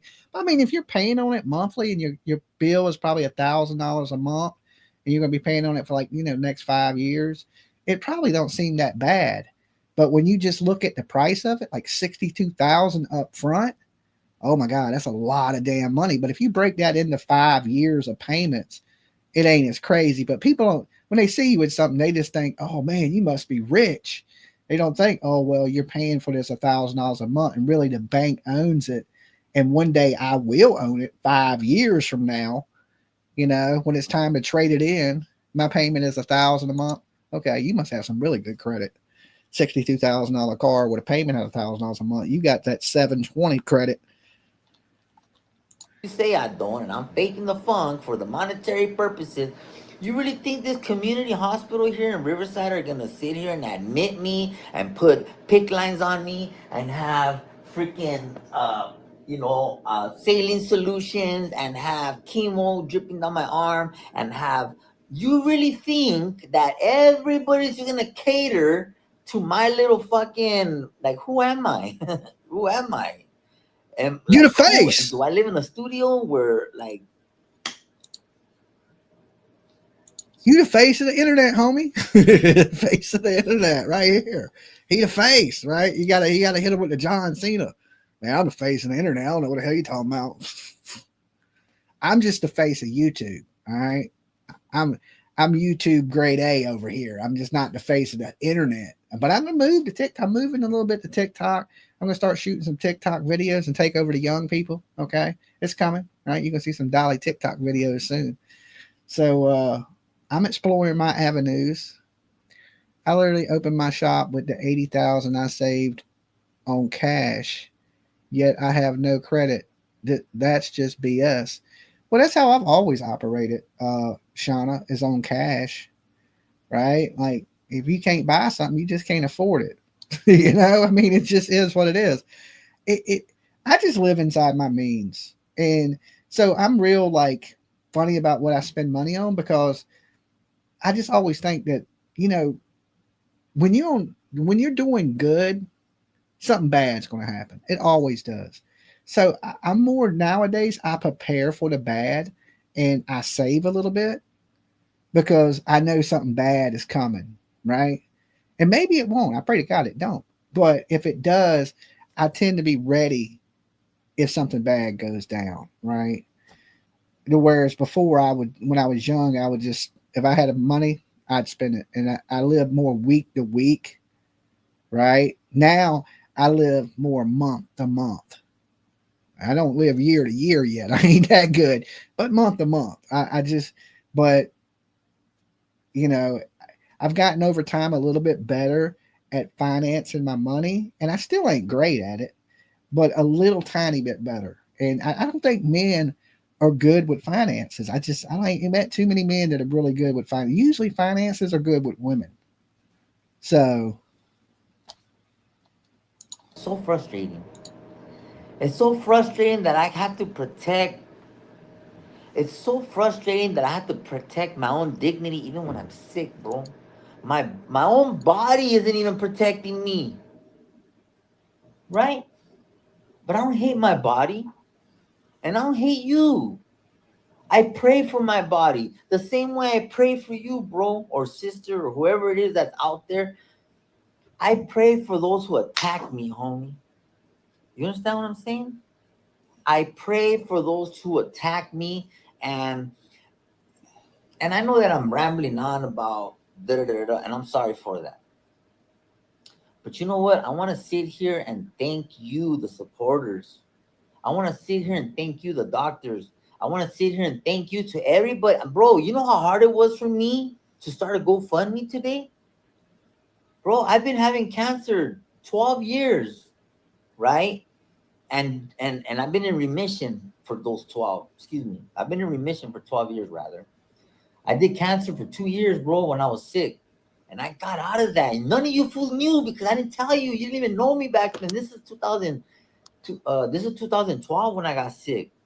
And I didn't get better until 2014, homie. And I don't remember this illness taking a toll on me like this last time. And when those attack, you know what I was telling people? I said I never encounter a hater in 1080. You know that? I never encounter a person who hates in 1080 unless I go where the homies are. you're 4K haters, okay? His 1080 people usually don't hate, but them 4K people hate, right? Well, I think I'm broadcasting in 1080, so this is what you would see if you was outside anyway. I guess like somebody says, people are working jobs and YouTube, and they still count on the YouTube money to pay their bills and stuff. It definitely helps because I work construction and I wasn't able to just quit my job. Okay. I had to work and then I would come home from work and I'd stream about 4 hours a day after work. And of course, ad revenue on YouTube is not great. All right. Just to be truthful, it ain't great. So you have to stream a ton with commercials to make just a little tiny bit of money. But listen, that money does help when it comes time to pay the bills. That ain't no lie. I ain't gonna be like that money don't help. It does. It ain't so much the ad revenue, is when people super chat, that helps a lot more because a few super chats is probably more than the video would make on ad revenue. Just absolutely truthful. So that's why you'll see some YouTubers like let's use To Do With No T, for example, T-Rev. He would stream for like 30 hours. One, he was on drugs, but he's streaming a lot. And then you heard him say, hey, I made $15,000 or $20,000 in a month. Like, damn, right? Like, I can't stay awake that long. There's no way. So even when I was working, I was streaming like 4 hours a day, and it wasn't enough to quit my job. No way in hell, right? But what we done was I invested in myself, right? Because if you don't invest in yourself, nobody else will. You notice I sell so much stuff. T-shirts, hoodies, hats, tumblers, soaps, lotions, body washes, shower caddies, you name it, I sell it. Okay. And the reason I do that is so I can survive. So it adds up to enough to where I get by. I can pay my bills, put food in the refrigerator. Okay. Now, like I said, I ain't driving a Ferrari or, I live in a little ranch house. I'm not living in a big fucking mansion or nothing. You have to do all that, right, to be able to be a full-time YouTuber. If not, if I hadn't started the soap business, believe it or not, which started off as a joke, but it became I sold a lot of damn soap. You guys are still buying Dolly soap. Buy dollysoap.com if you haven't, okay? Go support the channel. Small business, great soap, and it helps keeps a small business alive. It helps to where I can bring y'all YouTube and I can go out to these cases and I don't have to work that 7 to 4 o'clock every day and tear my body apart to make somebody else rich. Okay. You can help me just survive for less than a cup of coffee a day. You can feed a starving dolly in the eyes of an angel, right? Everybody should join up. I start shaking like the little dog in the Sarah McLachlan video. You know what I'm saying? Like, feed me, Seymour, feed me, right?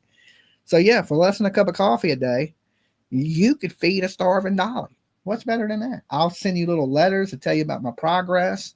You know, listen, I gained a pound this week. I'm living decent. I ate a good, bologna and cheese sandwich today. I haven't eaten no bologna though. I got turkey these days. It's a little more expensive because of a heart attack. But I used to like eating bologna sandwiches. But these days, I got to have turkey. It costs a little bit more. In the eyes of an angel, right? So hit that join button. Keep my ass alive, right? So it takes all that to make it, right? I just wish it was easy. But, I tell people now I don't work as hard physically, but I work more hours. Okay, more hours. Just think about how much time I spend here with you guys live, how much time I spend making soap, printing t-shirts, making hats. And the way I'm able to do that is because I cut out the middleman. Where people use Teesprings and everything else. Well, I print my shirts, I print my hoodies, I print my hats, I make the soaps, I make the lotions, I make the body washes.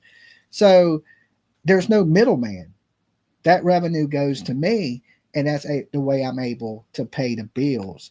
The merch store, buydollysoap.com, is why the lights are on. If I relied on YouTube to keep everything afloat, oh man, it'd be so hard. It'd be so hard. So the last couple years, I've been able to be a full-time YouTuber. Thank you guys, because y'all make that possible. Don't think I ain't thankful. And you see, medical wise, I needed the chill, right? My body needed not so much stress on it because y'all seen what happened to me. So yeah, I can understand where he's coming from, especially in the financial end of it.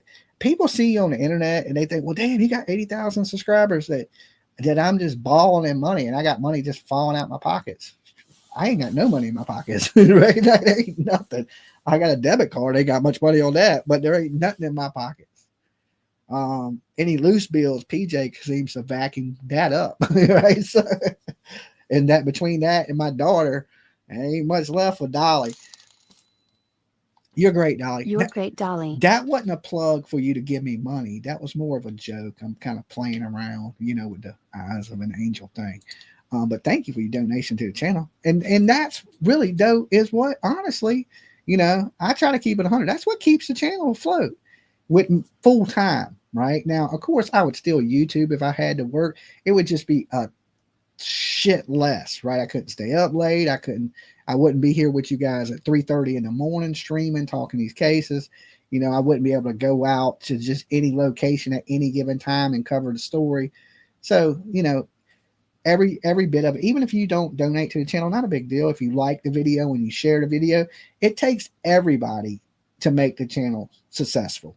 Okay, not just me, but you people that donate, you people that sub, you people that just watch, you people that just like the video. It ain't always financially that you got to give me something. I love everybody all the same, no matter what, because without all of you, it takes everybody to make this work. Okay, it takes the people that give, the people that like, the people that share, the people that just watch. It takes all that to make this possible.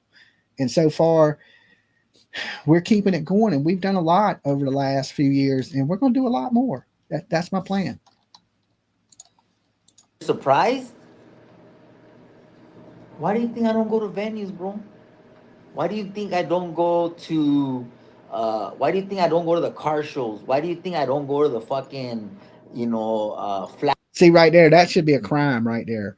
There's 915 people watching, only 600 likes. And it's free to like the video. Don't cost you a penny, not a cent. I mean, it costs you a little bit of energy to reach over there and hit the like button.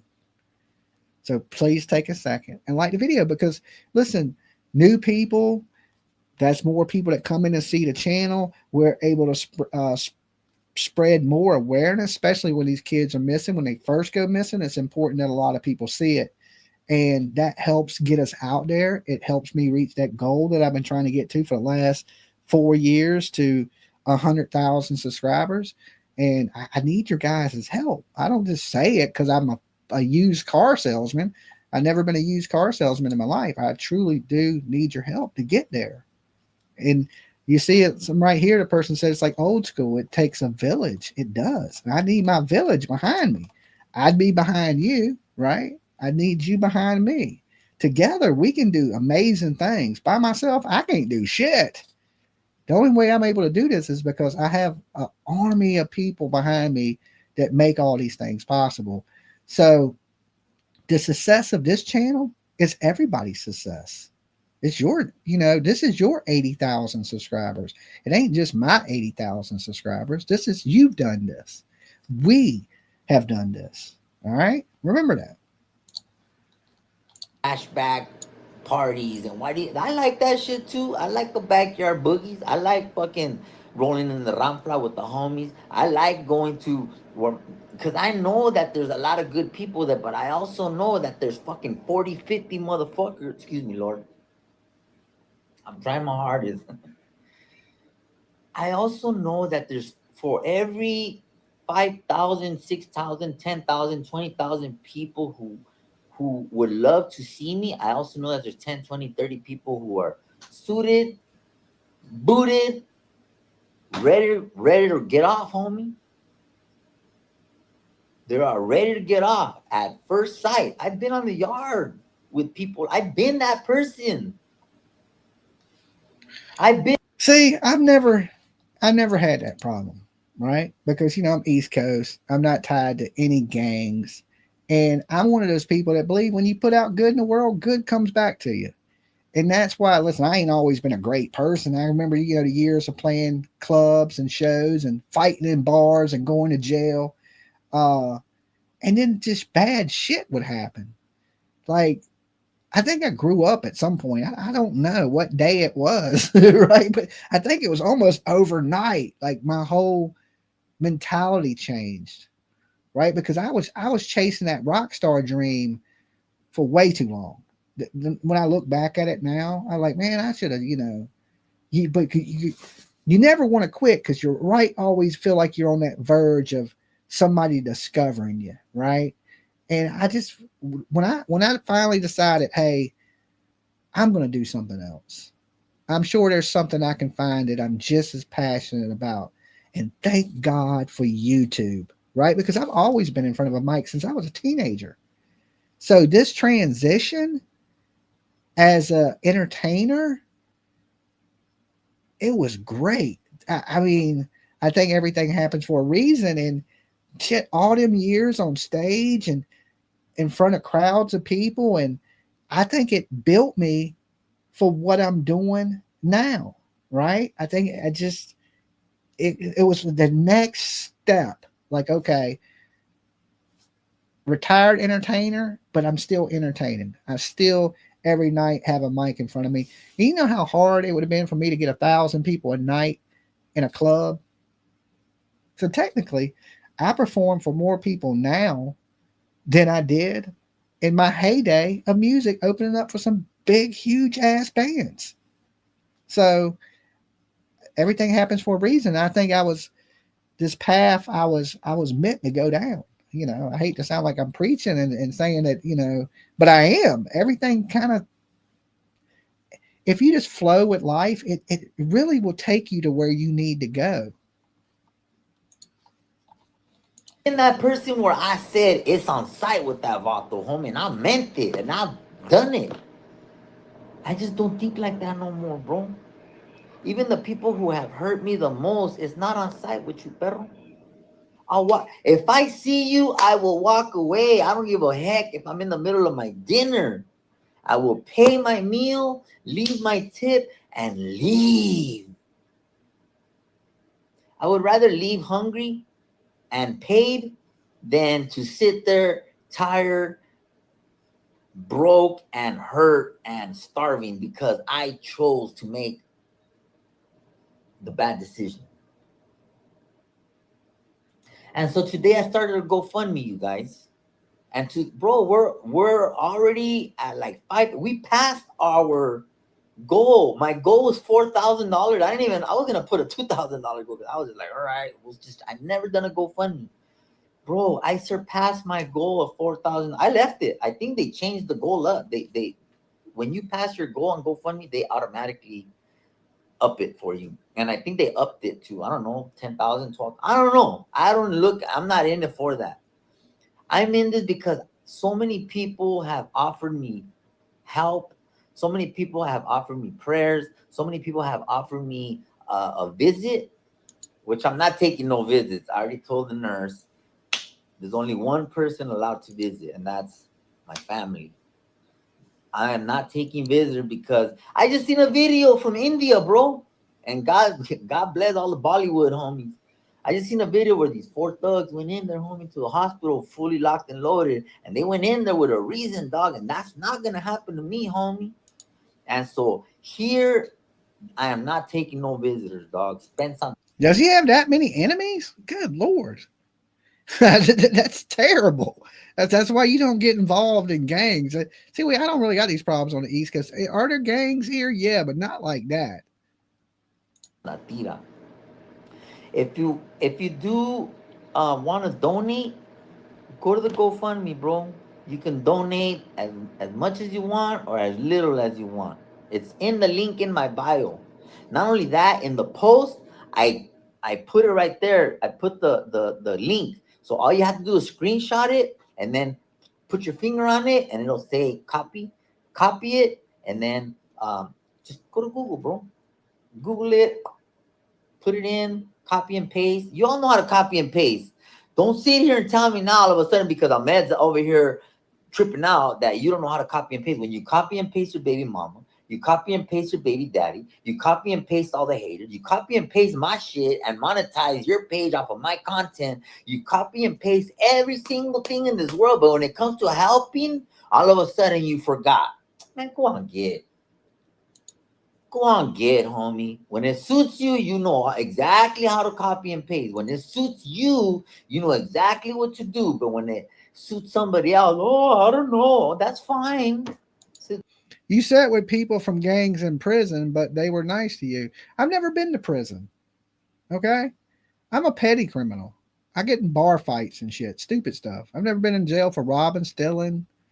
Nothing like that. Yeah, I went to jail for the bullhorn.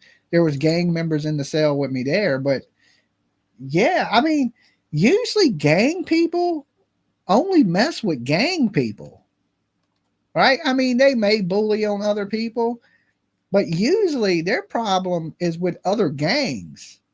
And if you ain't really, if you're like a pedestrian, you know, like you don't got no ties to gangs, they usually ain't out to get you. Like Bloods usually don't like Crips. You know, some of them may have a problem with the Latin Kings, or they may have problems with Aryan Nation people. But if you're not part of none of that, it can be bad sometimes if you're surrounded by gangs and then you done got no backup. But for the most part, they're more worried about beef with each other than anybody else, right? Send a prayer. Send a prayer, homie. A prayer for me is just as good. If you can't, cool. And if you can, cool. And if you can't, say a prayer, bro. But just don't act. That's all I ask, bro. Don't sit here and act like you don't know how to handle this internet shit, bro. That's what upsets me the most, is that you fools know how to do everything else. Yeah, later, dog. No one wants to contribute. I'm like, bye. And God bless you, bro. We pray for you. We pray. Oh, nobody wants to continue, but I got $6,000 on there. Just say you don't want to contribute, or say you can't, or say you won't because you don't have it in you, or maybe you don't have the funds, and that's fine, bro. You don't have to do nothing. I don't hate you like you hate me. And the fact that you can't. Missy P, so aggravating. Someone accidentally blocked me and I had to make a new YouTube account. Okay, Missy P, I don't know why somebody would have accidentally blocked you. Usually this late at night, there ain't very many mods in the room. Do we have any mods in it? We got Bubby in the room. Let's see who else we got as a mod up in here tonight. That's it. She's the only really late night mod up here. And if you accidentally get blocked ever, anybody, and you think, hey, I was wrongfully blocked. Now Sage is a little more aggressive. She don't like for people to, type in with capital letters and me, I always do that when I go in people's chat. Sometimes my cap locks are on and I talk in all caps. But some people look at that as spamming, or if you try to get my attention and you say it a bunch of times, some of my mods will go, well, you're spamming the chat, and they'll block you. Now, me, you got to be doing something super, super crazy for me to block you. So if you ever get blocked and you think you were wrongfully blocked, just shoot me a message on Facebook or something like that. Now, if you was up in here popping off, right, and then you got blocked, and you're like, Dolly, I got blocked. And I go, well, what did you say? And then you're like, oh, I don't want to tell you. Then you probably deserve to get blocked, right? You probably said something crazy.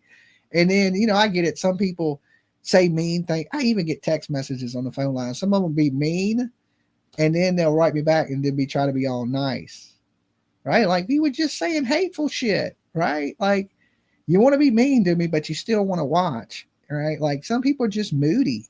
Right? They get in the mood and they're like, oh, I hate Dolly. You're ugly. Right? And then the next day, like, I love you, Dolly. How you been? You know what I'm saying? We got some bipolar ass viewers. I mean, it just is what it is. Right? But listen, I put up with you when you're bad. I put up with you when you're good. I try to deal with everybody. Now, other people are, I can't honestly see everything that goes down in the chat. The bipolar moody ones, right? So I don't always see what you're saying because I'm not always reading the chat. It's like trying to read a book and hold a conversation at the same time. I can't really do that. I can only really focus on one thing. When I'm on a rant, I'm usually not reading the chat. And when I'm talking, I only look over and read little pieces of what you say. I think Ahmed's gang may have came from being in and out of jail. Don't you tend to join them in jail and continue on that? Listen, I've never been in jail on the West Coast, but I've been to jail on the East Coast, and I ain't never go to jail and join a gang. Okay. No. Does it happen? I mean, yeah, but there ain't as many gangs where I'm at on the East Coast. If you're farther north in New York or Jersey, yeah. If you go down south, believe it or not so much North Carolina South, maybe a little bit of South Carolina, but you get to Georgia, Florida, you get more in the gang, Atlanta, right? Definitely gangs. But I'm just in a location where, yes, there's blood and Crips, but it's not like crazy amounts. There's small gangs, right? There's small Aryans here in jail. There's a small amount of Bloods in jail, a small amount of Crips. And it all depends on what jail you're in, too, in this area. Like Newport News, where I live, would be more gang, right? Because it's a lower income area where there's a lot of drugs and prostitution and things like that. So more gang driven in those areas. I'm in the burbs, kind of, but it's still the hood kind of the burbs. So it ain't that bad. I live in one of the easier cities in this area. So no, I never went to jail and ever been approached by a gang and said, hey, do you want to join our gang? Now, one thing about the area I'm from, it's not even gang thing. Everybody sticks together. So when I was locked up, there was a whole pod of people that was from my neighborhood, and they wait on you. Right? Like people in my area, even though you have no ties gang related in jail, they stick together. And believe it or not, in this area, they're the majority in jail. So like when I got locked up, there was people waiting on me. Like how they knew I was coming to jail, I don't know. I guess they keep up with the court stuff. And there was people on the tier as soon as I walked in. Jimmy, up here. You know what I'm saying? And you may not know all of them but all of them lived in my area that were in the pod. Everybody was from my same neighborhood. Even though we didn't associate, there's a couple people that I did associate with or knew, and you instantly you go with the people you know. So it wasn't a gang, but it's gang-ish, you know, and it's just people that are from the south side of Norfolk. So, you know, people know, hey, them are South Norfolk dudes over there. And, you know, you in Chesapeake, but you a South Norfolk dude. So you kind of have your own little crew of people in the jail. And usually it's a good majority of the jail is in this city is from this area because it's like I said, it's a little bit of the burbs, but the hood. So, and then all these people have went to school together. They just, a lot of people know each other. So if I have an easy time in the jail here because I'm from here and I've been here all my life. I know so many people in the area. So, and listen, I ain't been to jail in what, 10, 11, 12, 13, 15 years. So I'm talking like I was there yesterday, but no, I haven't been in any trouble in years. I've slowed way down. You know, once I stopped playing music and stopped going to bars and stopped getting into fights, and I haven't been in any trouble. Like I said, I'm not a criminal. I did go to jail in Georgia, right? That was stupid, but I didn't stay. That was just a quick, you know, in and out kind of thing. But yeah, I haven't been in trouble in years, and I don't plan on getting in any trouble because I'm not a criminal. So I couldn't really even tell you what the jails are like right now. I can only tell you what the jails were like 10 years ago, right? Maybe more. Let's see. 13 years ago. 13 years ago. You're the real 7 Rev. T Rev was from Ocean View, right? He's from Norfolk.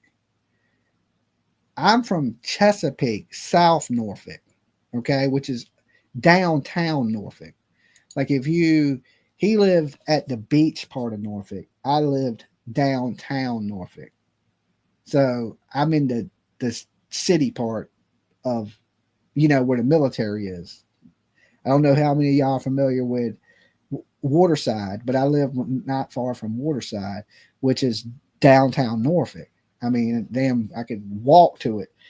So we're from two different parts of the area. And believe it or not, where T Rev's from is like I said, this is the burbs, but mixed with a little bit of hood. He lived in the hood. Like he just ghetto ass prostitutes and drug dealers and shit. Like it now they revitalized it and now it's $1 million homes, so it's real nice now. But back in the day, it used to be real trashy. And you can kind of tell how he carries himself that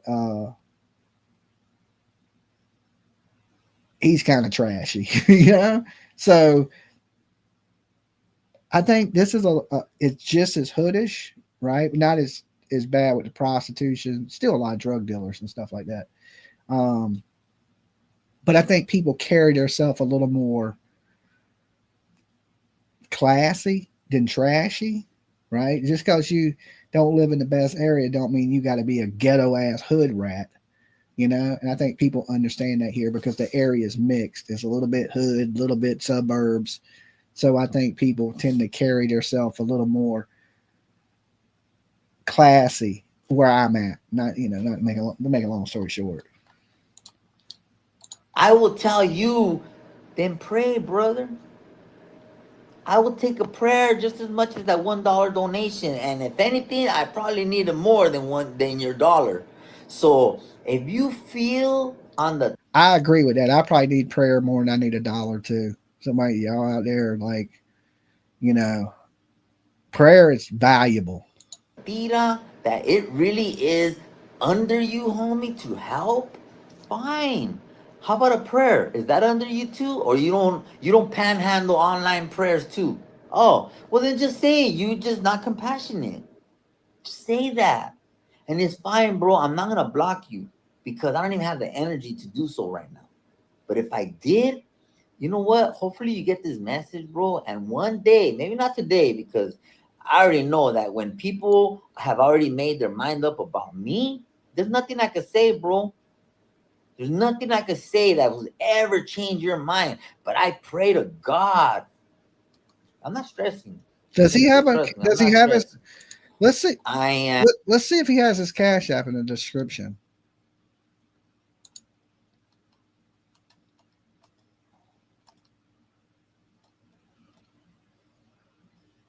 Okay, let's see. Own the reacts to videos being made about him and his illness.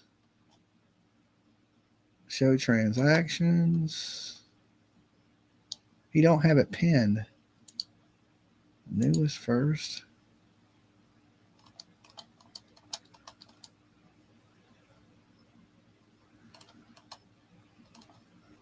Here's his link. He's raised 12,000. Damn, he's raised a lot of money today. My name is Ahmed Bellozo. I am currently in the hospital facing difficult battle with acute myeloma lymphoma, AML, for the second time after being in remission. I was recently re-diagnosed and I am now fighting pneumonia and receiving treatment to stop blood clots in my lungs.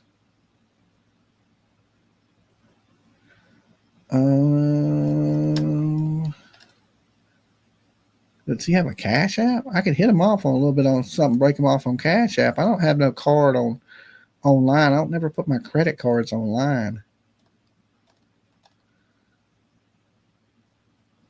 But I will share his link. Okay, this is the link right here.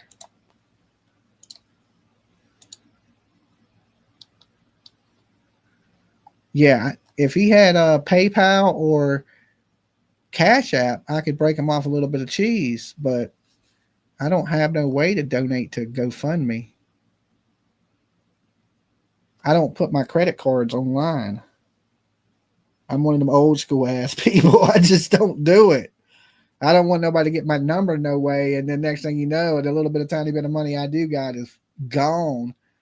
Is there a shorter link than this to share this? That link looked long as could be. Share. Let's see.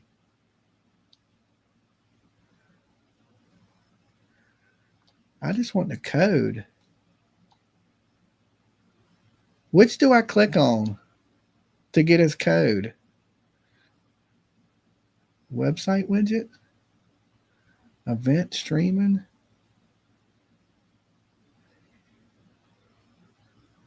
I don't know what to click on. Is it the website widget? No, I don't think that's it.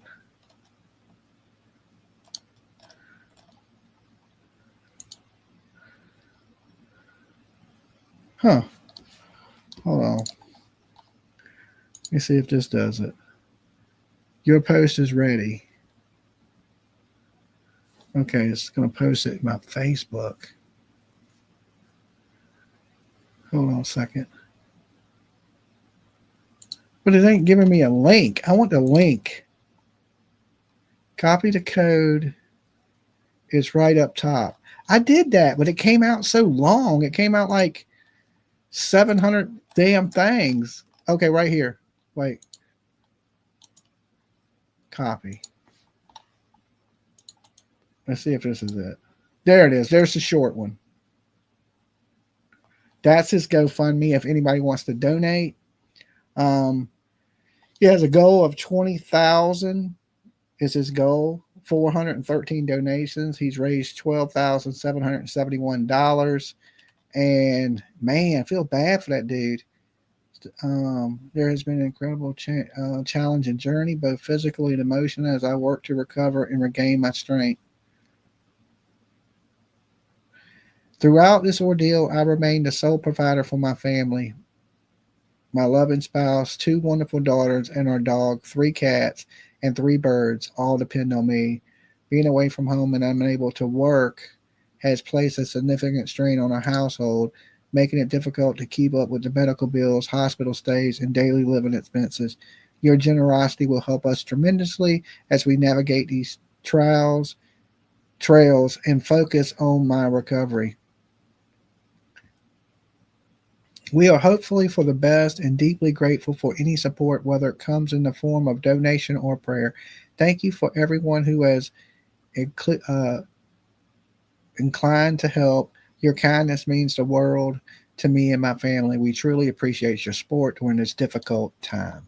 Okay. All right, mods, copy that link. And once I find out his GoFundMe, not GoFundMe, but his Cash App or something, I'll send him a little bit of a donation from me. Because I can't do it up here. Will it let me donate up here with PayPal? Hold on. Let me try.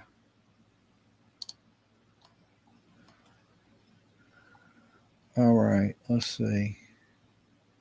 I do remember this. I did donate one time, and I can donate with PayPal. Okay, you have to turn off the tip GoFundMe service. All right, because I gave, who was it? I gave $100 to. I gave some money, and it charged me like just as much as I gave. Okay, and I ain't got a lot to give them, but I'll give them a few bucks. Uh, I got like 25. Let me check my account. What I got on PayPal. I'll give them what I got on PayPal. I think it's either like 25 or 50 bucks. Um.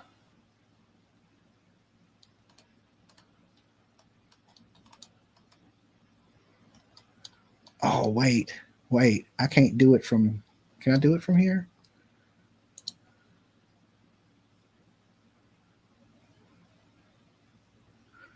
Login fast. Wait a minute. Damn it! I gotta do it from my other account. All right, hold on. I can donate though. Give me 1 second. Let me copy this. Oh, I already got it copied. I gotta do it from over here because this opens my PayPal. Give me 1 second. I'm trying to donate him a few bucks.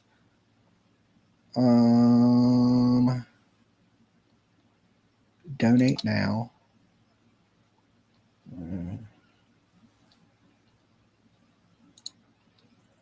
This is 25. I got on my PayPal. Let me turn off this tip. Why would you give 30% to? If I had 30% to give, I would give it to him.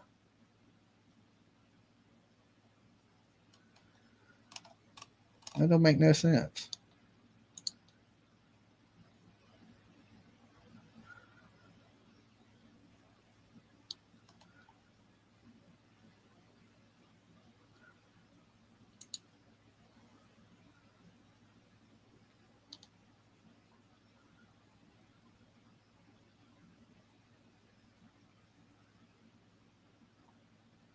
Okay. And mods, y'all can continue to share his link. So I did give him a little donation. I don't have much on Cash App, so I mean PayPal, but I gave him what I had up there. And I don't have a credit card online, but I could give him more if I had his Cash App. But for now, that's what he gets. But we will continue to post this post. And man, I feel sorry for him fighting that fight. So I know he said he was trying to raise like $4,000 or something like that. So he's doing a lot better than he thought he would, at least. All right. So now with that done, let me close this. I'll keep sharing his link. Let me go back to his video.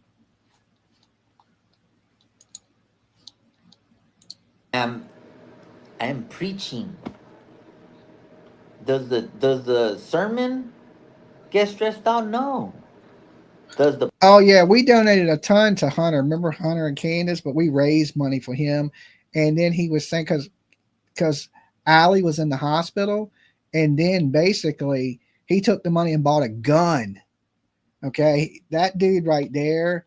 Oh my God, he's just like his father.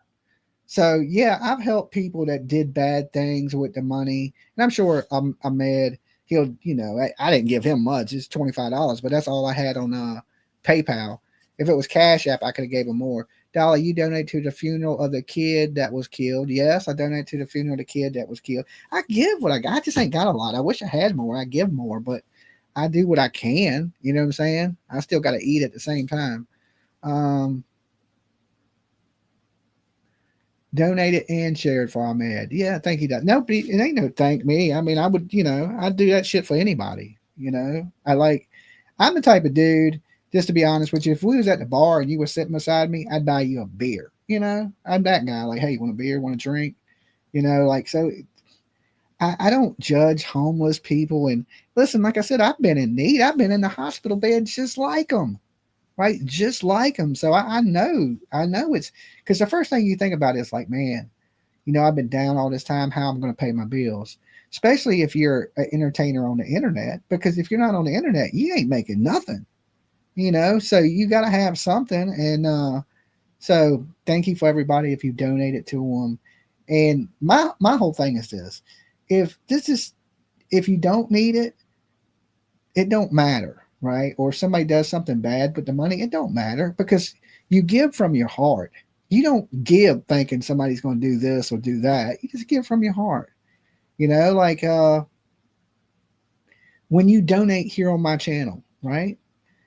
You're giving from your heart. You're not giving me that money to build a rocket ship, right? Or anything. You're giving me that because you want to give it to me. You're giving it from your heart. You're like, okay, this dude is working hard to bring me entertainment and I'll kick him a few bucks, right?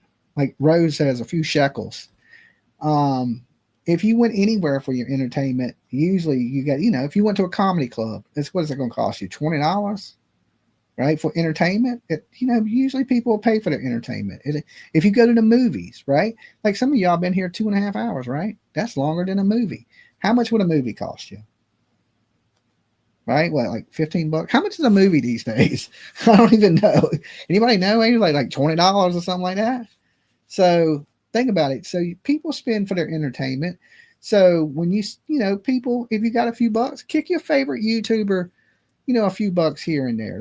They work hard for you. I believe I work hard for you guys to entertain and joke and play and keep your mind occupied. Not that you owe me anything. If you ain't got it, listen, the last thing I want is your money if you ain't got any. Okay? If you're struggling, don't worry about giving me shit. I'll love you all the same. It ain't. Now, if you're sitting on a bankroll and you got some 2021 twins or $2, I donate so I can ride the Blessed Express. There you Smiley go. face emoji, winking face emoji, hugging face emoji. Yeah, if you got sticky chains in your couch you don't know what to do with, break it off to Dolly. You got a couple dollars that fell behind your seat in your car, break it off to Dolly, right? But don't think you got to. You don't. Like I said, I love the people that do donate to the channel. I love the people that don't donate to the channel. I love all the people that like the video. I love all the people that share the videos. I love you guys that leave comments. And like I said, it takes everybody. And with a team of people around you, you can do good things, right? And you don't have to be a shitbag in this world, right? I think you get to a certain age and you realize that hey, let me try to do some good. And because when I leave this world, I want to be remembered as a good person.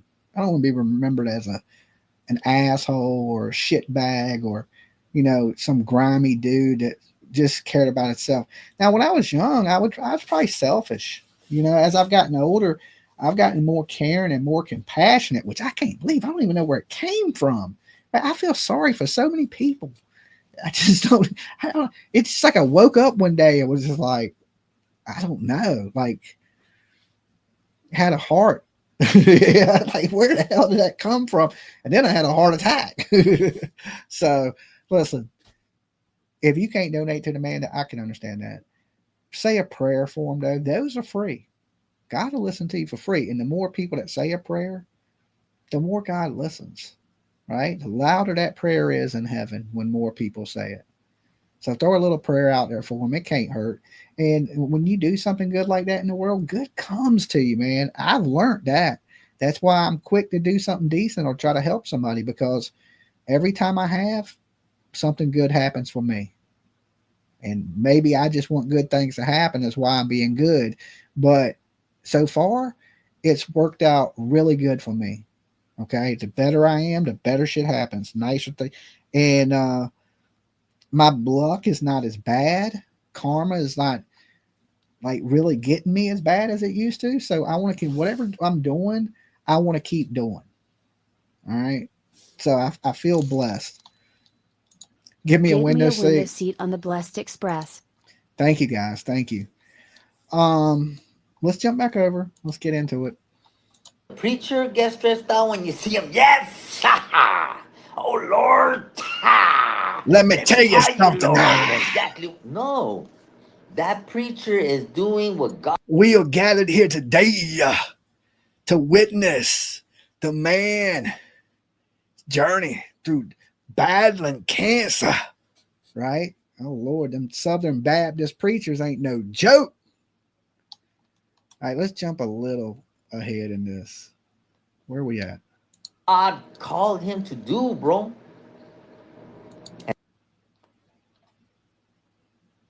And if you personally choose to help me, fine.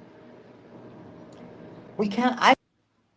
Why would this not jump forward a little bit? I want to hear when he. I could lie to Oh, you, but I from, can't lie to God. I could lie to you, but I can't lie to God, homie. And the one driving this boat is Jesus Christ, homie. Dolly. So Ooh, that money yeah. came from him through you. That money came from him through you. He persuaded you to go out of your whatever it is that you're doing. He persuaded you to say, you know what? This is a good man right here. This is a good man right here. And for those of you who can't see that, have you went to therapy? No, ask yourself, really, have you went to therapy? Have you really took in an oath to take care of your kids the best way that you can? You go to Starbucks and don't complain. You give, bro, I give to the homeless. I sit down with people Why is this doing this? Like, I can't speed it without up. shoes I on. can't move it Filth. forward. Because who am I? I'm no better than It will not let me speed it up or move it forward. my brother who's homeless.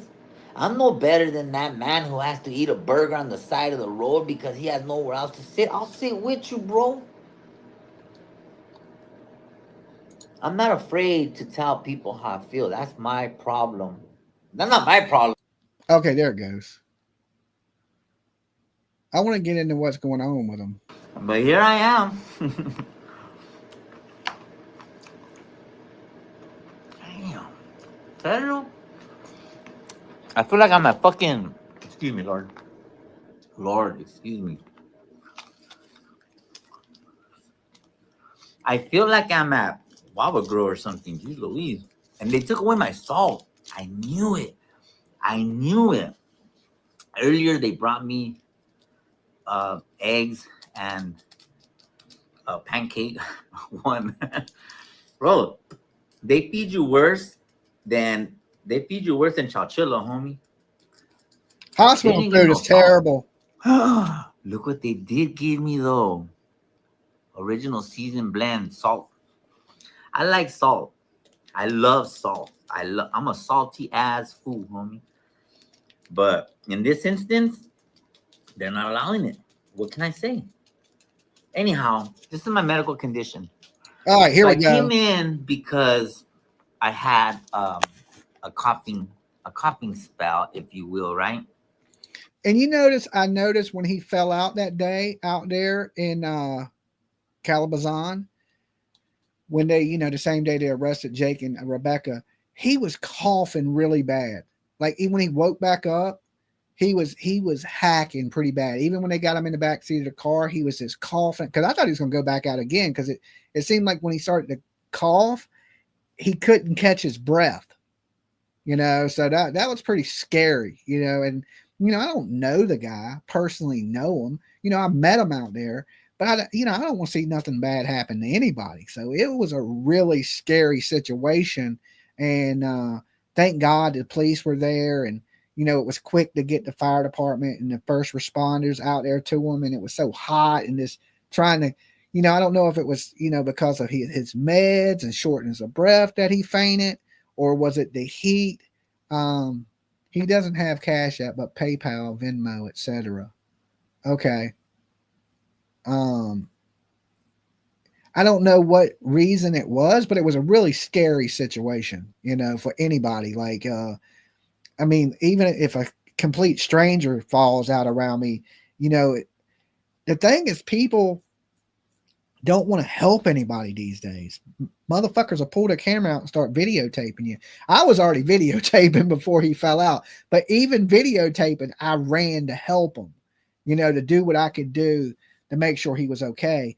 But that's the problem, is people rather like walk by you and film you than to try to help you these days in this world we live in.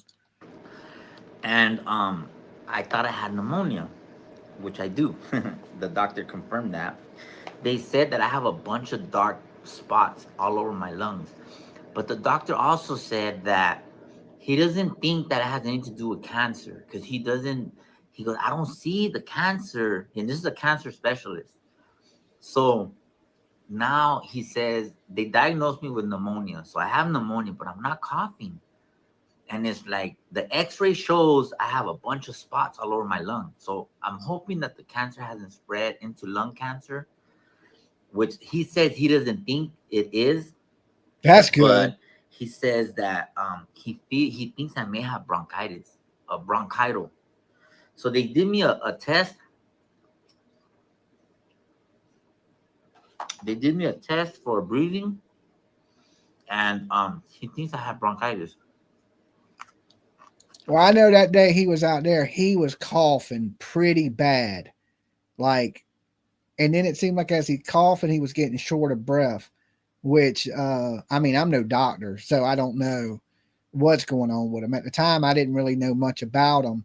I did know he had just did some cancer treatment. I mean, I did know when he was out there that he had cancer, but, like I said, I'm not no doctor. I don't, when you fall out, I don't, PJ might know what to do, because she worked as a paramedic first responder. But me, I had some water and a cold rag. I bet it's the best I could do for you. I don't know. Forgive me. Now, I do know CPR if he was not breathing or something like that. Food me to eat, but I have to eat, you guys. If not, like, what's the alternative? Not only that, he thinks I may have COVID too. Oh, damn. So he I said didn't had that this year. Right. I was diagnosed with it, which it was right after I went to GalaxyCon in Richmond. I got sick, and then I went to the doctor, and the doctor came in the room, and it was weird because he stood. I knew, I had a feeling that it was the big C, right? Because when he came in and told me, he stood across the room from me when he told me. He's like, we did your test and it came back. You got, the Rona. And, but he said it from across the room. He didn't get close to me anymore. And I was like, okay, all right. But it was, I sweated real bad for a day, and then I was good. It was like a short lasting one. It wasn't like the very first time I got it. I was sick for 3 days, but this last time I got it, I was only sick for a day.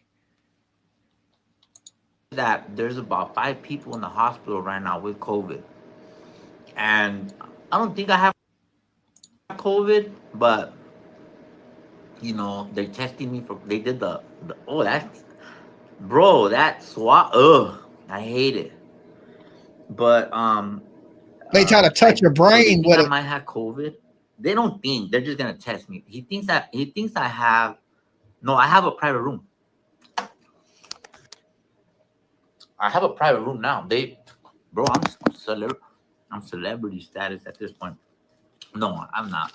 They put me to the cancer room. I'm in the cancer floor. So the doctors have been coming in with masks. The doctors have been coming in like all fully. The video before Fully, this you know, video on the Tira, he fully shares geared his up. Cash App. I'm Okay. VIP. Okay. Well, we can only watch one video at a time. But yeah, he has a GoFundMe, Cash App. I'm sure just like every other creator, he has probably all of them. I don't know. Yeah, I'm CIP. Cancer in progress. I'm gonna lie, it's nasty, bro. That But hospital it's just food, healthy. hospital food is the blandest stuff. It has no taste to it. I don't care what you get, it has no taste. Right? I just like that hospital food was terrible. So you listen, this is crazy. I gotta share this with you, not to keep cutting him off. But I just had a heart attack, right? And the morning comes, and you know what they bring me? Some greasy ass bacon. I don't know if they had read my chart wrong or whatever, because I was supposed to be on a cardiac diet, right? So I can't have, I still haven't eaten any bacon since last year. I ate some green beans that were cooked in some bacon, which I probably shouldn't have done. But I haven't eaten any bacon, and I love bacon. Don't get me wrong. I love some, especially if it's fried hard, like it's not like greasy and like stringy. I like almost burnt bacon. And so I open up the damn tray, and it's like some cheese eggs and some bacon and some biscuits with butter, and I'm thinking, I just had a heart attack. Right? I just had a damn heart attack. Y'all bringing me some bacon, right? And I don't even think they realized what they did. And then I guess one of the nurses finally realized it and was like, "Oh, you're supposed to be on a cardiac diet." And then the food just got worse and worse. And, then I was living off of Jello cups and shit. It was horrible. It was horrible. But yeah, they brought me a whole big ass plate of bacon in the ICU from having a heart attack. Okay.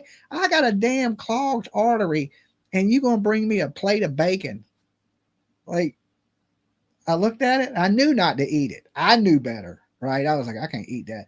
All I really ate was the eggs and like a little bit of the inside of the biscuit, because there was butter on the outside of the biscuit. So I figured, hey, I just almost died. It wasn't turkey bacon either. No, they didn't bring me turkey bacon. They brought me straight thick ass pork bacon, straight off the pig. I was like, now I eat turkey sausage. I never really ate that before. I've kind of done away with bacon, and now I do turkey sausage. And I usually get my breakfast from this healthy place that's kind of semi-healthy. And I usually eat like some toast, turkey sausage, eggs. And the only bad thing is I'd be eating those cheese grits. I probably should do away with the cheese grits. But yeah, that hospital food, boy. It ain't as bad as jail food. And I'm sure he did 21 years in prison. This is probably like gourmet compared to fucking prison. It is nice. It's chicken. It's real. I think. Unsalted chicken. They have me. Excuse me. They have me on a strict diet. They don't. I asked for an alternative lunch. They said no. They have me on a controlled diet. They have, dude. They said I was severely dehydrated. They gave me a whole. They gave me like two of these. Like one, they gave me one of those, but like double up. That's saline, and that's antibiotics. So this is because I have infections, right? So they're giving me antibiotics, but they also gave me um they also gave me what did they give me it was antibiotic. It was a big one of those antibiotics, right? And I took it down, homie. And they gave me electrolytes. That's what I meant. It wasn't a big. That's sodium. They gave me one, like half of that of antibiotics, and they gave me one of those, double up, like two of those. That's one the size of two of those electrolytes. Don't I look better, you guys? No, seriously. I even called my Haina. I FaceTimed her, and she's like, "Dude, you look better." It just You get to, well, when you dehydrate it and you finally get that fluid back in you, it does good. My big problem was this. Like, I was in the hospital, right? And they put a PICC line in both arms. Okay. But they were only using one. But every time I moved, this arm was killing me. It was a bigger PICC line. Like, they used a really big one. And in this arm, they used a smaller PICC line. And this is the one they kept changing out, was this PICC line. But they had this needle just jammed in my arm just in case, right?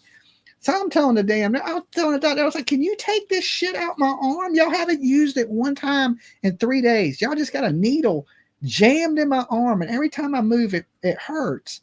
And y'all just got it there for nothing. For nothing. Didn't use it one single time. I was like, can you take this shit out my arm before I take it out? And they were like, Will, let me talk to the other doctor. Let me see with the nurse and blah, blah, blah, blah, blah. And then about, I don't know, a couple hours later, a nurse came in and finally said, okay, we're going to take this PICC line out. And I was like, all right, damn. I mean, if something happens, put one in. You don't got to leave it in there just to hurt me, right? Like, that the PICC line hurt more than anything else, right? Like, on me, it felt like the PICC line was just costing me constant pain. The little one in this arm that they were dripping everything through, it didn't hurt. The big one that I guess they put in when I was in the ambulance, I always say that wrong. That one hurt. Like, they must have used the biggest needle they had, like a damn sewing machine needle or something. It was terrible. just the electrolytes and the rehydration. I'm like, you guys didn't fucking turn me into a lot lizard, did you? You know, the angiochrome.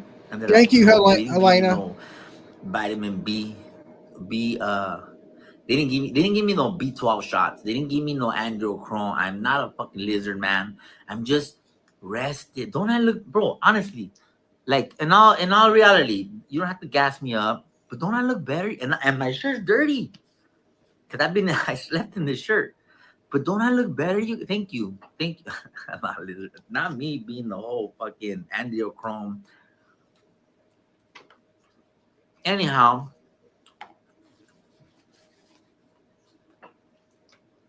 bro, look at, they're giving me VIP. You don't get this, and you don't. I mean, look, bro. This was the in between time. In the meantime, they said, "Oh man, are you hungry?" And I was like, "Actually, yeah." They're like, "All right, cool." They came back and they gave me this, and I was like, "How come I didn't see nobody else having snacks in the ER?" And they're like, "Cause you're Ahmed Belloso. You are the face of the internet. All these doctors got stickers. All these nurses got stickers. Everybody knows me here, from the clerks to the orderlies to the doctors, the nurses, the practitioners. Everybody knows me, bro." So, and I didn't even come, bro. I had nothing for news. I had nothing on the Tira. I don't even have my mic. My support mic has left the chat. And I told HR. HR's on her way. So you probably see her come in any minute. My daughters are coming. Sean, I don't know what the damn needle was, but I just know they had 2 needles in both of my arms, right? And one they were using and one they won't. Okay. And every time I moved, the one they wasn't using hurt. And I was just like, and it was hurting for days. And they just left it in there for days. And I was just like, man, this is starting, until I finally said something like, hey, you got to get this hell, the hell out of my arm. She's gonna bring my mic, and I told her, leave my mic here. And I need my mic. And I don't know when I'm gonna be out of here. He needs his mic in the hospital. He don't even use the mic. The mic is a prop. It's not hooked up to anything, right? He never talks into the mic. He needs his mic in the hospital. That's crazy. There was nothing I needed really in the hospital, like I had to have. I wasn't thinking, I was in ICU though, so it wasn't no streaming for me. And it was sleeping. They had me on some drugs that were like so strong that it was making me sick. And I kept trying to tell the lady I didn't need that. And next thing you know, I'm just throwing up everywhere. And this, I think they wanted to knock me out for a couple of days. And they did a good job of that, right? So so I would stay still because I noticed one time when I woke up, my arm was tied to the bed. I guess I was moving around in my sleep or something. I don't know. But I guess they were trying to keep me still because where they cut me to go in, I guess they wanted that to heal. And maybe I was moving around a little bit too much. I don't know because I was unconscious, and I kept telling them I didn't need all that for pain, and they just kept like. And I had a button, like the little button. You have like a little red button. You hit it if you're in pain, and you just, But I hardly ever used the button. It was just like, but they would come in and give me medicines. And then every time they did, it was just like I was just throwing up. And they gave me that, that F drug. I ain't going to say the name of it. Don't say it in the chat. And it just made me sick. But I want to say that I don't want to die, guys. No I shit. don't want to die. Like, when you see me out there doing the most is because I don't know how much time I got left.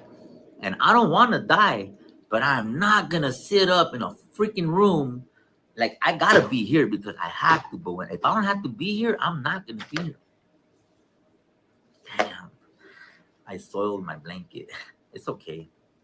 I'm sure it's been soiled by worse. And so, I haven't. Oh, another thing. I want to say,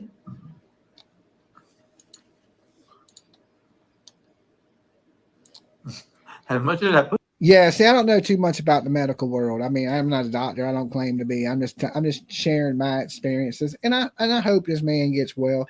He looks like he's feeling better. He's up, and like I said, time they pump all that stuff into you, thank God for modern medicine and doctors, right? Damn, he is smashing that food. He may be hungry. On the Tira gotta eat. Okay, on the Tira gotta eat. He like Dolly. Dolly gotta eat. Put it down and wants to come back up.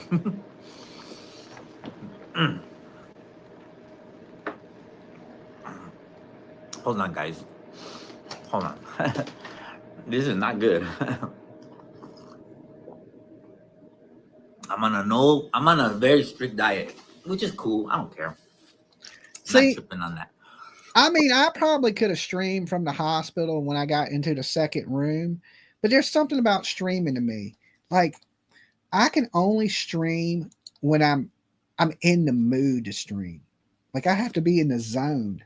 Like, if I'm not feeling good, if you don't see me, it's usually because I sometimes I get bad anxiety. Not as bad since this last year, but before I had that mishaps with my health, I was having real bad anxiety. So when you wouldn't see me live, it's because my anxiety was flaring up. And I didn't always have anxiety. It started when I was probably in my late 20s. And then I started to get really, really bad anxiety. And occasionally I still get anxiety. And sometimes I just cope with it. And if you don't, I have to be in that mood to want to talk. And usually when I ain't feeling good, I don't want to talk. And like I didn't really want nobody seeing me in the hospital. And I know PJ posted pictures to update everybody, but I mean, if I would have been like conscious, I'd have been like, don't take, because I don't know. I don't know. I just feel a certain way about that. Like, I don't know. I had no desire in the hospital to stream. Now, like I said, PJ was reading me what y'all were saying, but I didn't have a phone. I had a phone. I don't know where it was at, but I had one with me. And then, of course, when I got downstairs, they took me off of everything. So I was in a little bit more pain and a little more aggravated. and like I said, the nurses wasn't treating me real well, and I just wasn't in good spirits, right? So I have to be in pretty good spirits. I have to be in a pretty good mood to stream. And I'm usually always in a pretty good mood. So I can usually stream just about any time. But when I'm not feeling good, I'm like a big ass baby, you know?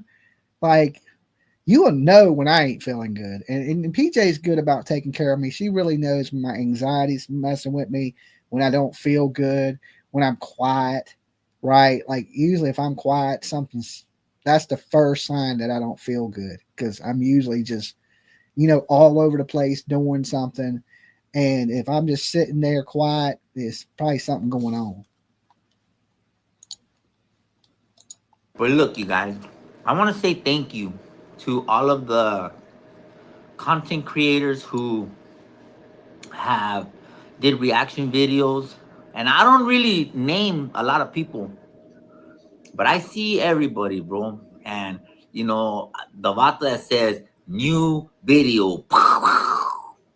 Gracias, homie. The vato that's like paria, paria, ria, ria.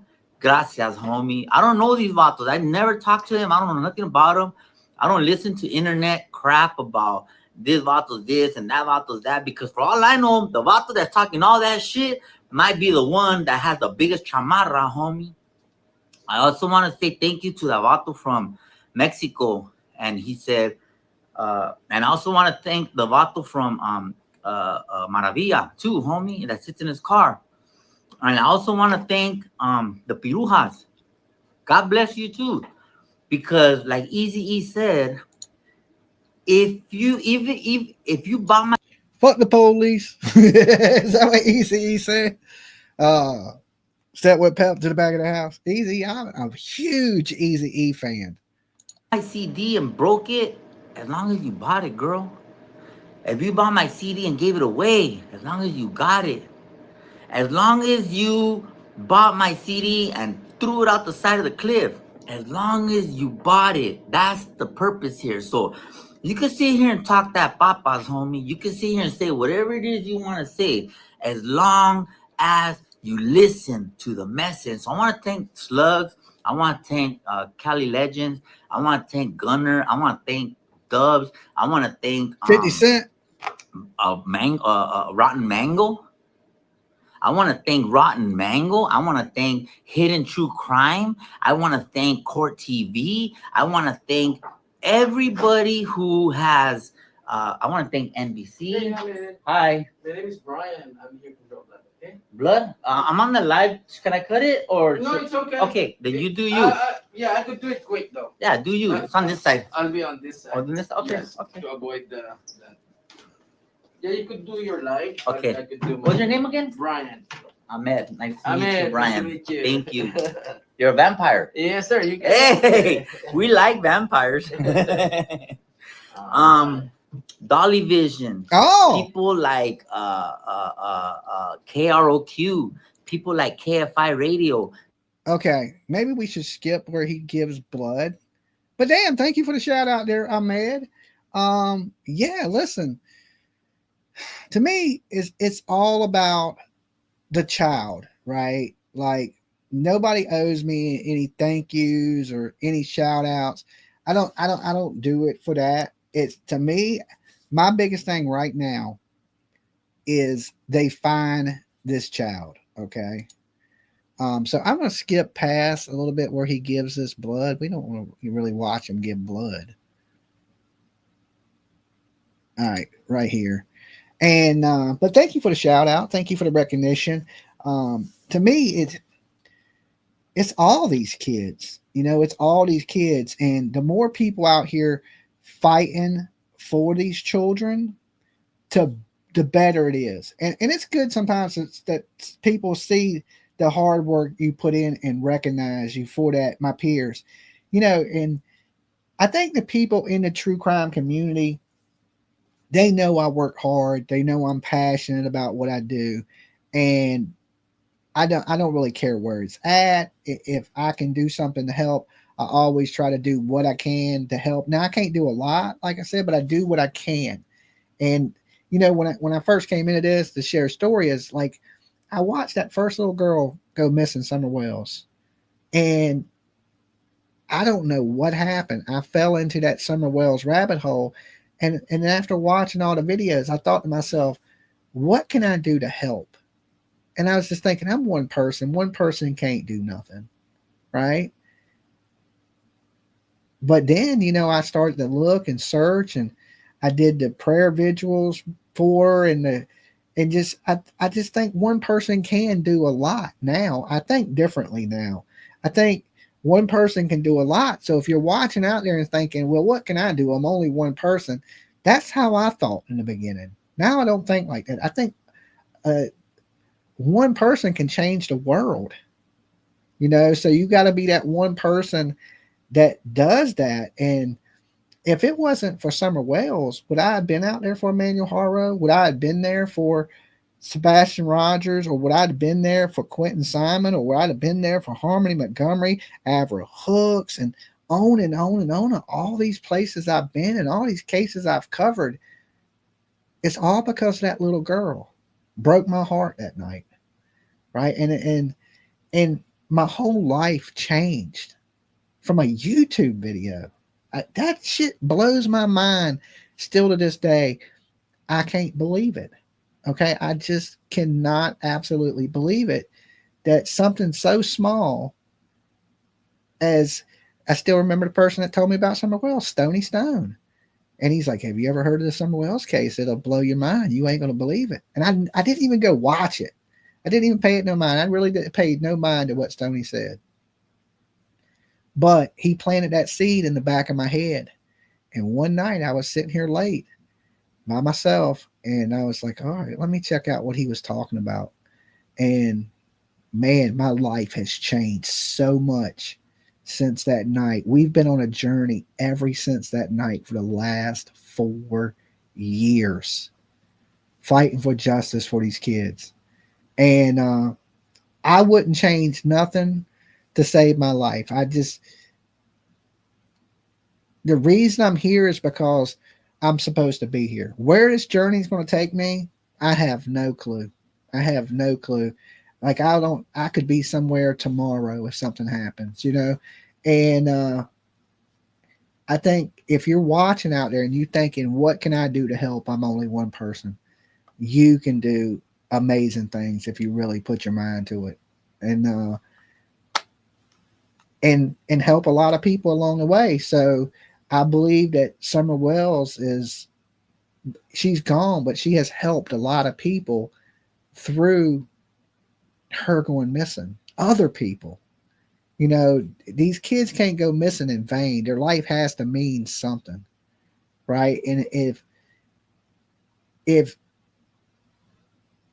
she's going to be gone, her coming up missing has affected the lives of a lot of people, right? And we've helped a lot of people along the way. And I still look back at that little girl because to me that is the case that means the most to me. Okay. And somebody said Candace Wells has a girlfriend. I don't know. That don't matter to me. Whatever. The only thing I care about is this baby is found. And if there's ever a day that Summer Wells is found, I am going to be the happiest person ever. And because this little girl, like I said, I was walking a path this way, and now I'm walking a path a totally different way. And it's just because of that kid. And it's, you never know what somebody can say that changes your life. And I don't think Stony Stone still comes in the room. I don't think he realizes how much it changed my life. He may, right? Or things that I say to you guys may make you go, oh, let me do this or try this or do that. Just a few words from a stranger, because at that time I didn't know Stony Stone, can change your whole life and what you're doing in life. That is just like unbelievable to me. And it's still like I look at it and I just think back and I'm like, because I know how I got here, right? I know how I got here. I walked the path. I've seen how I got here. It still blows my mind though. Like when I think back, I'm like, that's just crazy. Because if he would have said, Dolly, what, 5 years ago, if you would have seen me and said, man, what are you gonna be doing in 5 years? I would have never told you this. Oh, I'm going to be traveling the country, looking for missing people, fighting for missing kids, fighting for justice. Like I've been like, man, hell no! What do you think I'm Batman? You know what I'm saying? That's what I'd have been like. I ain't no fucking superhero. What the hell? That's what I would have thought if you would have asked me that question. If you would have told me this is what I'd been doing, I'd have looked at you like you'd have lost your damn mind, right? Who's buying me the Batmobile, right? So now I got the Batmobile. I'm traveling. I'm doing all these things that I can't believe that I'm doing, and it's definitely different, and it wasn't what I was expecting for my life. But I'm glad I'm here, and I believe that I was supposed to be here, and I'm glad that everybody can be on this journey with me these last 4 years. That's been the coolest part. Is I didn't walk this path alone. I walked it with a team of people, an army of people behind me, and that's a cool journey, right? That's a cool ride. So buckle up. It's only going to get crazier, And the thing about this is, in true crime, there's always something. And hey, if you're a true crimer, that's good. But as a human being with a heart, that's bad, right? If you really care, it's bad. But if you just like, oh yeah, we got stuff to cover, yeah. But think about all the heartbreak that comes with it. In these 4 years, I probably cried over stuff that more times than I probably cried in my life in true crime. I can't think of so many times that I had to fight tears dealing in true crime. Like it's pretty sad. It's some pretty sad stuff. We love you, Dolly, and PJ too. Thank you guys. Thank you. So if you can, and my mods will post a link to, did I keep the, hold on, let me see if I kept it. That is on the Tita's GoFundMe. If you can help them out, help the guy out. If you can't, I understand that. I've been, like I said, I couldn't give much, but I gave what I could right now. Maybe I can give them a little more later when I put some money onto PayPal. I just don't have hardly any money on PayPal, and that's the only way I could do it because I don't keep a credit card online. Or I could do Cash App. I usually keep a few more dollars on Cash App because that's where I give my kid money from. But definitely help them out if you can. And if not, like I said, the power of prayer is great. It goes a long way in this world.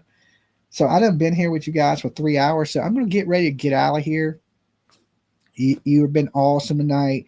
And tell me what you think about the Emmanuel Haro comment in the box down below. Now, I want to tell y'all something. If you're here this long and you tune in tomorrow and the video's shorter, my videos are always, the full videos are on my Facebook, my Jimmy Jams TV Facebook, and also on my Dolly Vision Facebook. I just don't think nobody's going to watch a 4-hour video, so I've been cutting the videos down to about 30 minutes, 45 minutes. I did that, and everybody's like, where's the video? Where's the video? But if you watch and you ever tune in and there's not a whole video, just know that the whole video is on my Facebook, and they're usually public, okay? And I don't know if I'll leave this whole video up tonight.